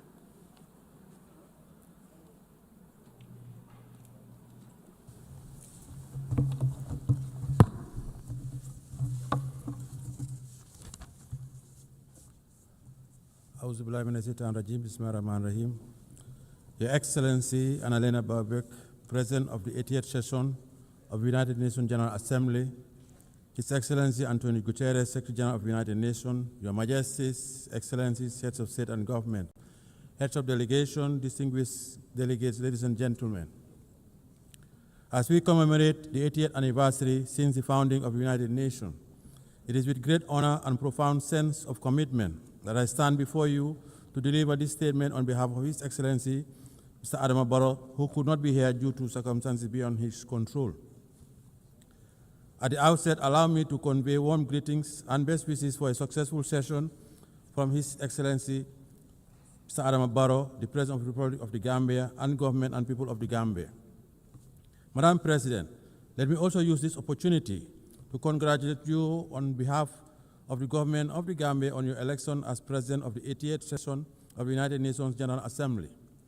Your election is a testament to the importance our organization attaches to gender mainstreaming and the empowerment of women. It constitutes an affirmation that more than ever, women are capable of leading organizations like the United Nations and achieving remarkable success. The Gambia, therefore, assures you of its unwavering support and continued cooperation in the discharge of your duties while reaffirming our faith in the relevance of multilateralism and the sacrosanct foundational principles of the United Nations Charter. Allow me to seize this moment to also thank and congratulate Mr. Philomen Yang, President of the 79th session of the General Assembly, for his leadership and for competently guiding the work of the Assembly during his tenure. The 80th session of the General Assembly is being held at a very pivotal moment for the international community. The enormity of the challenges of managing and resolving various wars, conflicts, and ongoing threats to international peace and security require all member states to reaffirm their collective commitment to abiding by the noble principles stipulated in the United Nations Charter. The Charter, crafted with great optimism and anchored in the ideals of maintaining and promoting world peace, security, human rights, and development, promise a new age and a new world. A world that comes together to reverse the hurdles of the past and define a common destiny premised on our shared humanity. Let us rekindle the ethos of solidarity through more multilateral engagement with all states, small or big, developed or developing, fight poverty, and address climate change. Madam President, the 80th session of the General Assembly conveys a profound symbolism for the Gambia. Our long-standing commitment to the United Nations and our election as chair of the second committee during this session is not only historic, but speaks to the great strides we have been making towards shaping a stable and prosperous multilateral global order. Let me assure you that the Gambia will continue its active participation in the work of the Assembly. We remain committed to supporting optimal ways in the search for innovative and timely solutions to the common challenges facing us, and would collaborate with all member states as we address these pressing global challenges. Madam President, in 1945, the world stood united with a deep sense of solidarity, strong commitment, and an enduring hope to establish the United Nations to save the succeeding generation from the scourge of war. The creation of the United Nations served as a driving force for multilateralism by reaffirming our collective faith in the sanctity of human rights while guaranteeing international peace and security to all peoples around the world. Our collective security arrangements were rooted in multilateralism. Our commemoration of the founding of the United Nations this year is a clarion call to the future, a reaffirmation of its fundamental role as the premier global institution entrusted with the destiny of humanity towards prosperity, peace, security, and human rights. Madam President, last year, our Assembly adopted the Pact of the Future to revive multilateral engagement and rekindle global solidarity. We must do more to fulfill the commitments that we assured under the Pact. 80 years on, the world is still encountering the challenges of protracted conflicts and geopolitical fragmentation, including the threat to the spirit of multilateralism under the United Nations. As the world continues to grapple with complex and unprecedented challenges on different fronts, the peace and security landscape of our world is becoming increasingly fragile. Amid the changing nature of conflicts, we are also witnessing a serious disregard for the principle of international humanitarian law in conflict zones. What is even more profound is that the rules-based international order is under enormous stress, losing its momentum, relevance, and moral underpinnings. Today, we live in a world that is undergoing profound geopolitical transformation, presenting unique emerging challenges and reflecting an international community that is still trying to find answers to the challenges it faces in the 21st century. However, despite the challenges we are confronting, the Gambia believes that the United Nations' enduring relevance and structural institutions contributed to significant historic achievements in the past, particularly for countries in the global south. The United Nations holds forth the hope for global stability and good governance by translating ambitions into actions and championing issues of immense international importance. In the case of the Gambia, the United Nations used its convening power and preventive diplomacy through the Peace-Building Commission to support a democratically elected government that assumed power in 2017. The support was key to upholding the will of the Gambian people as they ushered in the present government and launched our transitional justice system to promote the rule of law and respect for human rights. Madam President, as we assemble and reflect on this important and timely theme for this 80th session, Better Together, 80 years and more for peace, development, and human rights, we must admit that the daunting challenges we are facing today require us to deliberately invest in sustainable development, climate action, peace, and security. We must equally continue to foster resilience and growth for the realization of inclusive development and shared prosperity for all. Since the change of government in 2017, the administration of His Excellency President Adam Barrow had strived towards a path of development, peace, and respect for fundamental rights and freedoms. 8 years ago, we set out to build a stable and viable country, making sure that the needs of our people are placed high on our national development agenda. With our current reform agenda that is inclusive, the Gambia is eyeing a future without a realm of immense potential and possibility. By addressing the grievances of the past through the implementation of recommendation of the Truth, Reconciliation, and Reparations Commission. In the past 8 years, the government has also organized several elections in a credible, impartial, and transparent manner, in line with domestic laws and international norms and standards, and plans are on for holding presidential elections next year. We are committed to consolidating participatory democracy, sustainable development, and good governance, as we have done for the past 8 years. Madam President, in our drive for greater reform, the government of the Gambia will continue to take the appropriate people-driven and informed policy decisions to strengthen institutions and design processes aimed at promoting and protecting human rights as well as addressing past violations. As we look forward to consolidating building strong state institutions and reinforce the never again principle, the government is ushering in legislative reforms and expanding the scope of our criminal jurisdiction to prosecute international atrocity crimes. Since reforms include the enactment of the Special Prosecutor's Office, Act 2024, giving that office the mandate to deal with offenses that constitute international crimes and serious rights violations, and for the first time, the enactment of an Anti-Corruption Act, a significant step towards the organization of an Anti-Corruption Commission. These are all part of our national efforts to deliver restorative and transformative justice, build a clear path towards nation building, and lay a foundation for social justice, as well as prevent impunity. Our goal is to consolidate and nurture a more national culture of accountability and respect for human rights in fulfillment of our domestic and international obligations. To support our national development ambitions, as enshrined in our National Development Plan, we continue pursuing a national budgeting mechanism that is grounded on human development, fiscal stability, education, and building critical infrastructure to promote development and investment. Madam President, our primary social contract with the Gambian people is to meet the demands of our socio-economic challenges, whilst at the same time encourage citizen participation and engagement in democratic governance. This propels us to ensure that our democracy continues to thrive, respect for fundamental rights robust, expansive, and comprehensive, and the building of institutional mechanisms.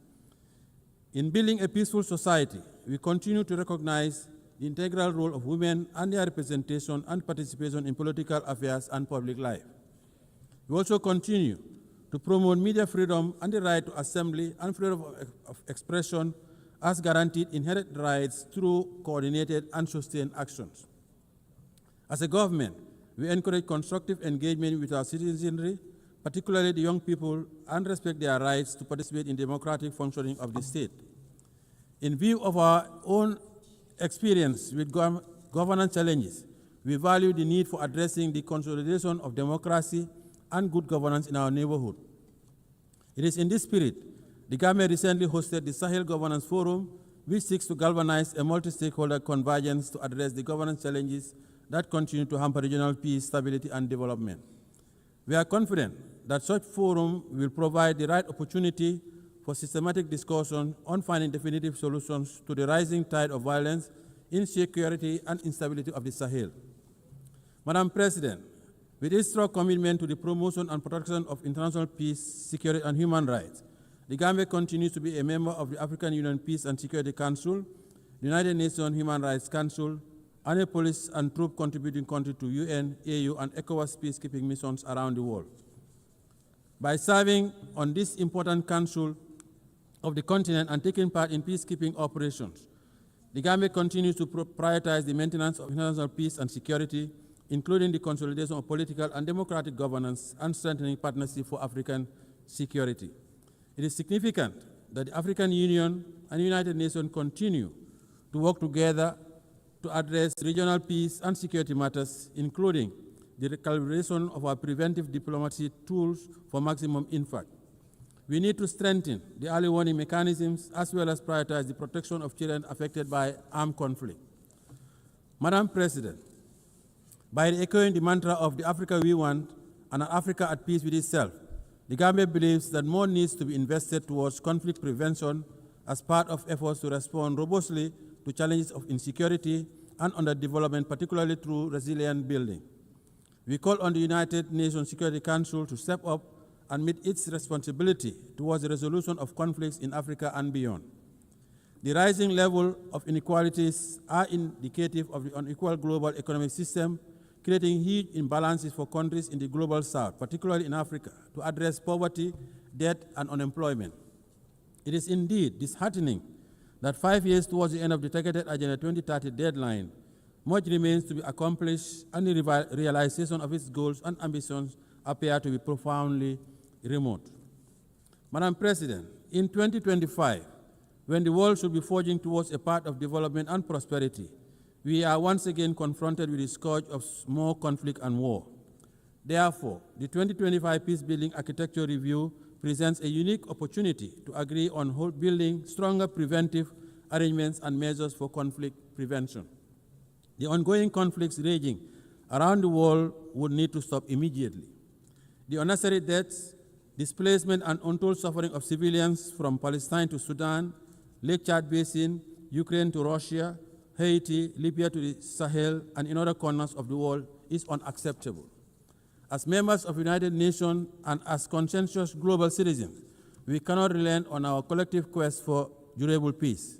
We must continue to pursue responsive and purposive actions by exhorting the parties to the conflicts and make progress on key milestones on their journey to political dialogue. We must all assist by putting in necessary security arrangements and frameworks for ending conflicts, including the protection of civilians, particularly women, children, and the elderly. Parties to the conflicts must allow immediate and uninterrupted humanitarian aid to reach the suffering population, and they must commit to ending the hostilities. It is the responsibility of the international community to collectively muster the necessary political will and courage to end intractable conflicts. The bleeding must stop. Madam President, as we celebrate the 80th anniversary of the founding of the United Nations, the plight of the Palestinians remains unresolved, with the people continuing to face alarming difficulties under dire humanitarian conditions. The situation of Palestine continues to be about the core principles of justice, respect for international humanitarian law, and self-determination. The ongoing situation needs to stop. We cannot remain unperturbed by these worsening conditions, and it is imperative that we act urgently and collectively by utilizing our leverage to revitalize the prospects of an inclusive peace process for Israel and Palestine and the region. In this context, we reaffirm our call for the two-state solution to urgently enable the Palestinian people to regain their legitimate national rights as recognized by the international community through its recognition of the state of Palestine within the 1967 borders with Al-Quds al-Sharif as its capital. We also support the membership of the Palestine in the United Nations. In this spirit, we express our appreciation to the Kingdom of Saudi Arabia and France for the recently concluded high-level conference on the question of Palestine. Madam President, as part of our call for proactive engagement towards the resolution of global conflicts, the Gambia affirms its support for the efforts undertaken by UN Secretary General in relaunching the roundtable process in the Moroccan Sahara to achieve a realistic, pragmatic, and sustainable political solution to the regional dispute over the Moroccan Sahara. The Gambia welcomes Morocco's commitment to the ceasefire, full cooperation with UNISRO, and relaunching the political process based on the parameters of Resolution 2756 of 2024.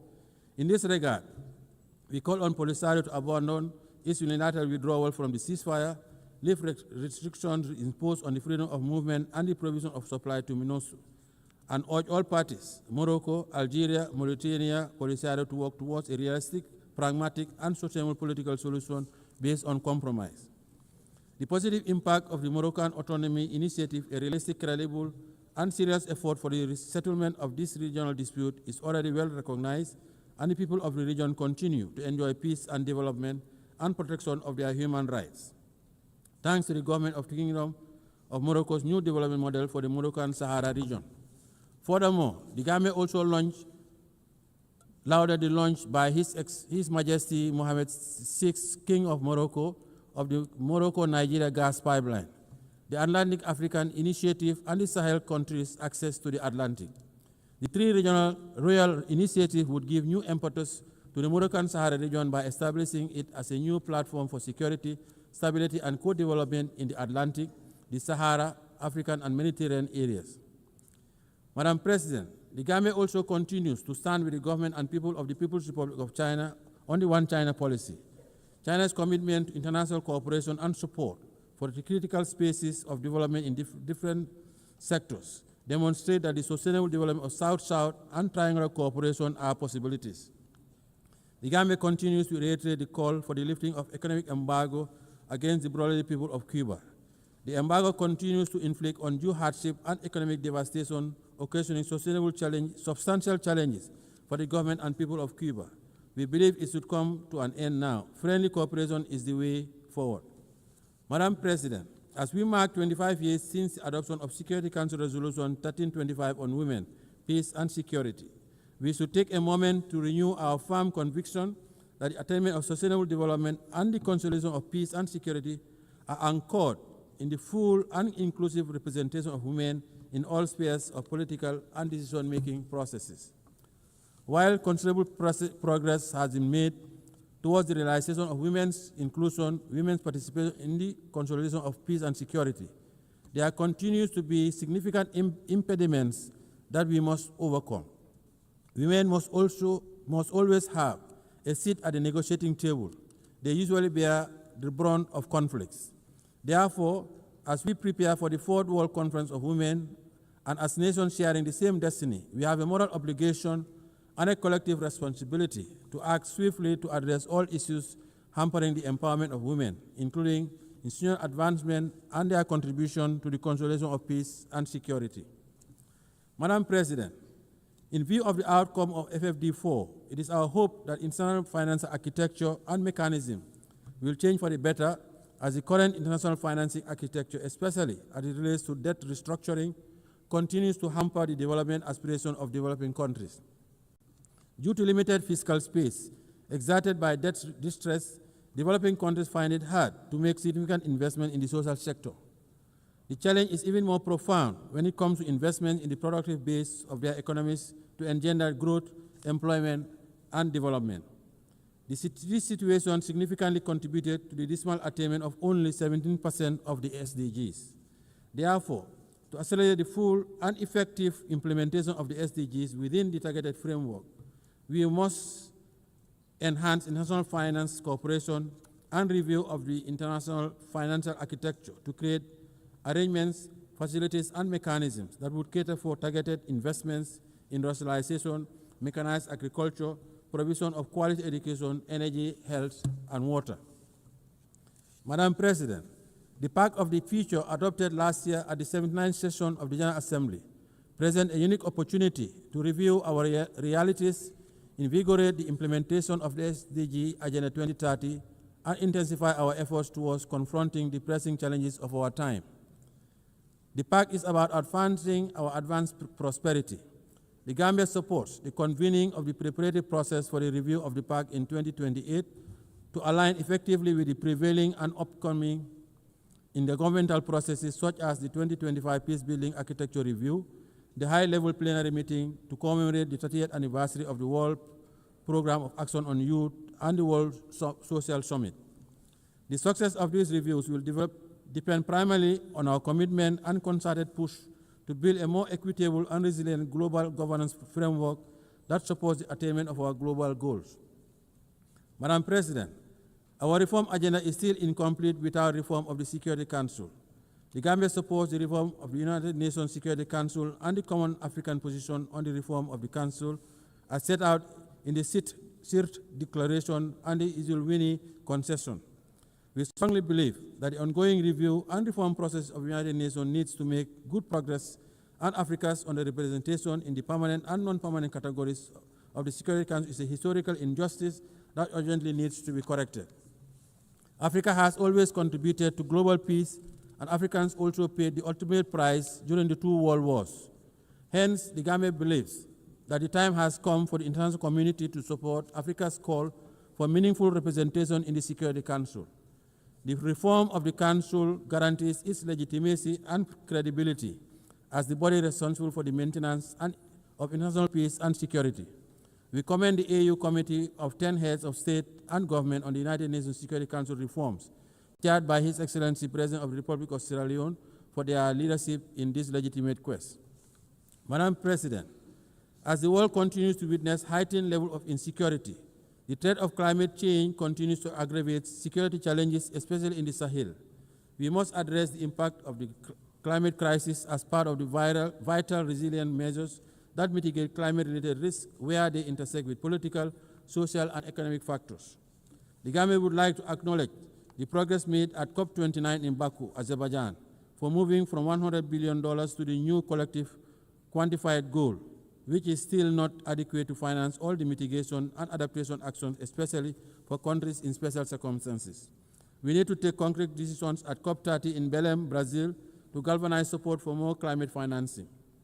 The Gambia calls for more ambitious, nationally determined contributions by all states due to their submission this year to achieve net zero emissions by 2050.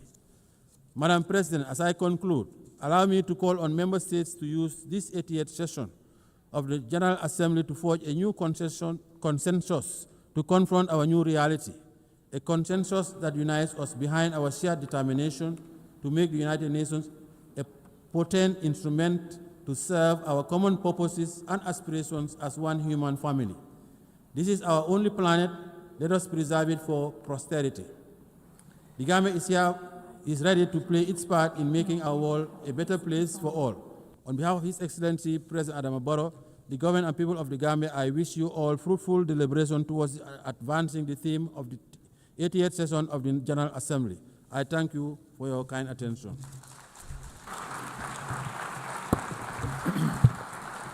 En nombre de la Asamblea. On behalf of the Assembly, I wish to thank the President of the Republic of Gambia.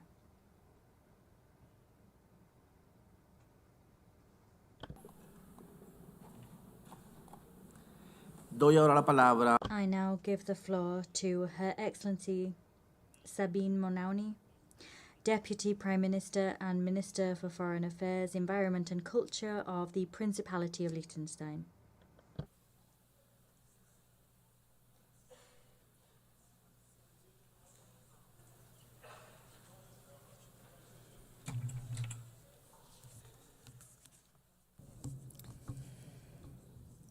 President, ladies and gentlemen, let me begin by saying how happy I am to see a woman preside over this assembly. For only the 5th time in the history of the United Nations, and for the first time by a woman from our region. It is my hope that this is also a good sign for the selection process of the next Secretary General, a position in which no woman has ever served over 8 decades, and which will be conducted under your leadership. It is a distinct honor and pleasure for me to address this assembly for the first time as a foreign minister, continuing a very long tradition of female foreign ministers in Liechtenstein. The United Nations is a key building block of our foreign policy, which is guided by a strong belief in international law, cooperation, and multilateralism. We are gathering at a landmark moment in the history of the United Nations. For over 80 years, this has been the place where nations have come together, where international law has been developed, where human rights have been codified, where we have agreed on common development goals. Of course, it has also been the source of many disappointments.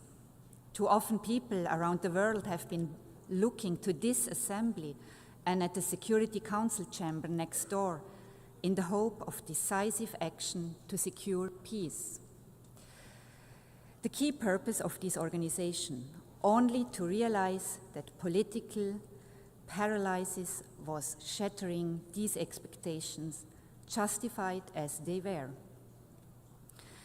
In Ukraine, our system has allowed the aggressor to veto collective action supported by the vast majority of the House. In Gaza, we have become bystanders, despite the fact that the two-state solution was one of the first decisions of the United Nations many decades ago. We are merely witnesses to the unprecedented and unjustifiable suffering of civilians in spite of our pledge to end and prevent atrocity crimes. The people of Sudan must have concluded that indifference is the guiding principle of our rare discussions, and that the outrage over a cynical veto wears off after a few weeks, if not days. These challenges to the credibility of the United Nations would be massive enough in and of themselves. But if we are looking at a completely uncertain future for this organization today, it is for largely different reasons. The very foundations of the United Nations are being challenged in a way we have not seen before. Such efforts threaten to undermine our joint commitments to solve common problems together on the basis of the principle of sovereign equality, the principle that we set ourselves rules that apply to us all equally and that they are enforced equally, and the belief in the value of international law as the common ground that allows us to govern world affairs in a way that is predictable, equitable, and fair. For us in Liechtenstein, the United Nations, which we joined 35 years ago, occupies a special place. It has been instrumental in our progress towards gender equality. Our membership in the organization has helped to put human rights at the center of our foreign policy. The Sustainable Development Goals have been embraced by civil society and the private sector. Most essentially, the Charter of the United Nations is the guarantor of our sovereignty. The United Nations is also our window to the world and the one place where we can connect with everyone. And it offers a unique foreign policy platform where we can present our initiatives and ideas as a sovereign equal. We have done so with commitment and enthusiasm, and I believe with some success. Today we feel a special bond with every other state, which is small in size, but not small in ambition and vision. Today we realize more than ever that we need this organization. We need a world based on rules that we have all agreed to. And especially now, those who share these views need to join together in common purpose to safeguard our common interests. The times we live in are fast-paced and full of challenges that can seem incredibly daunting. Many years ago, we identified climate change as the biggest threat to us all, big and small, wherever we are located on the globe. And yet, we are ever closer to the climate abyss and ever further away from agreeing on a path away from disaster.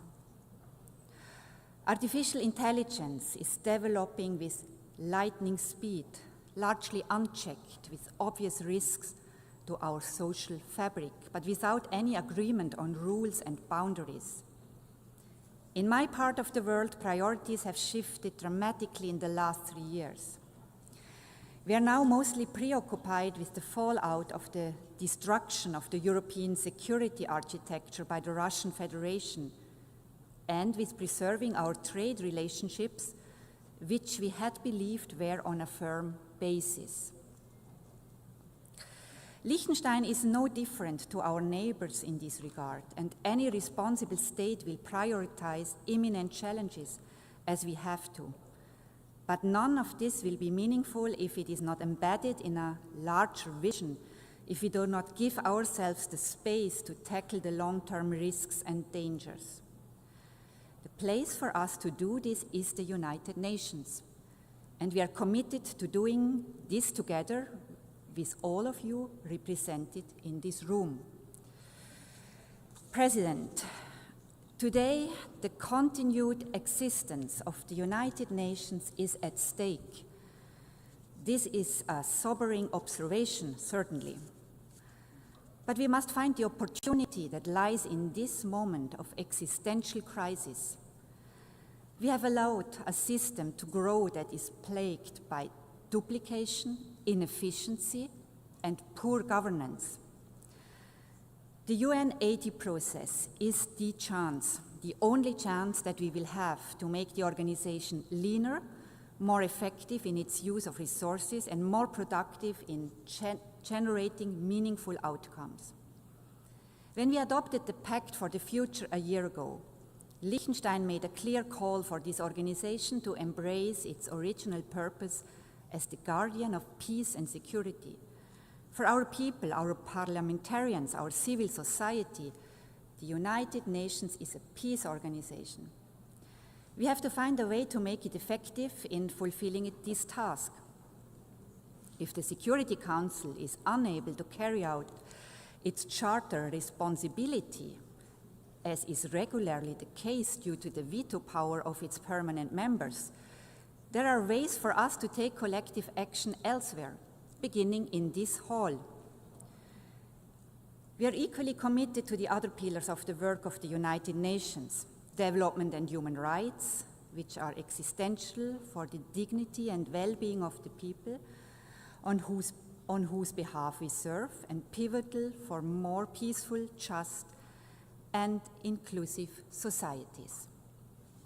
President, the rule of law is the guiding principle of Liechtenstein's work at the United Nations. This can come as no surprise for one of the smallest members of the organization that does not have armed forces and is not member of a military alliance.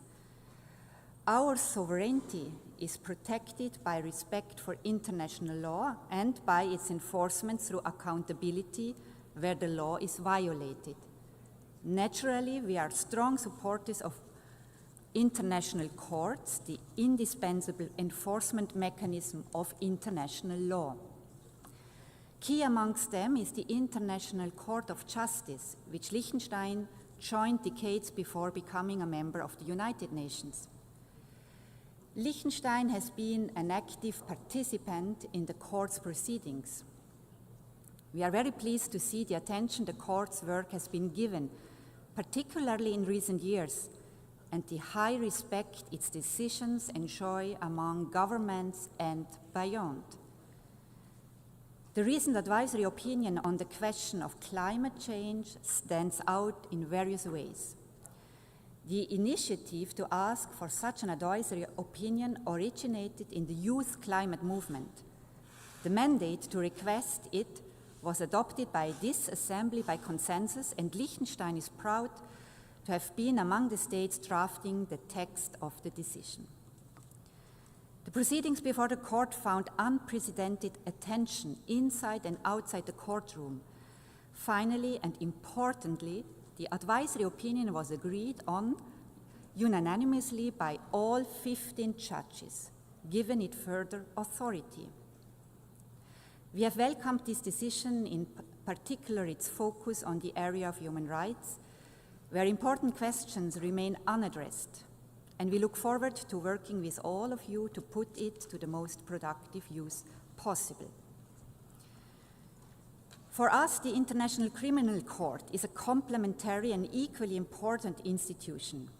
It is the first permanent court in the history of humankind that has jurisdiction over the crimes that are defined as the most serious ones under international law: genocide, crimes against humanity, war crimes, and the crime of aggression. Almost 2/3 of all states have joined this project, the most ambitious treaty since the adoption of the Charter itself. Its central statement is unique and also uniquely important for the rule of law. Nobody is above the law. Nobody is protected from investigation and prosecution for what we have all agreed are the most serious crimes under international law. As we look at the flashpoints around the globe, be it Ukraine, the Middle East, or Sudan, we see how the basic rules of international law are violated, not just frequently, but systematically.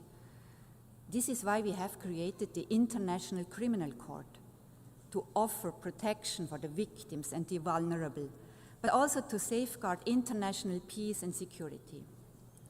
Today, the court finds itself under significant political attack and is targeted by unprecedented sanctions. This is the moment for us to protect this unique institution, one of the most powerful statements we can make to express our commitment to international law. President, the most among many worrying trends with regard to the respect for the United Nations Charter is the rapid erosion of the rules governing the use of force. Instances of the blatantly illegal use of force without any consequences or accountability, the threat of the use of force to solve disputes, and the suggestion that aggression may not only go unpunished, but in fact be rewarded and incentivized as part of a political agreement. These dangerous trends can set us back to a time we all believe we have left behind, and they are an attack on the very core of the Charter of the United Nations. Mitigating the fallout of armed conflict will sadly remain part of our daily work. But it is time that we become serious about our central task: preventing war in the first place, ending war where it takes place, and ensuring accountability for illegal war-making. The International Criminal Court, the only institution with jurisdiction over the crime of aggression, is therefore key to enforcing the UN Charter, and thus deserves the support of all states, including those who have yet to join it. President, our world is in a very difficult place today, with the forces of destruction and indeed self-destruction on the rise. If we are to have a chance to be successful in our fight against them, to safeguard our planet for future generations,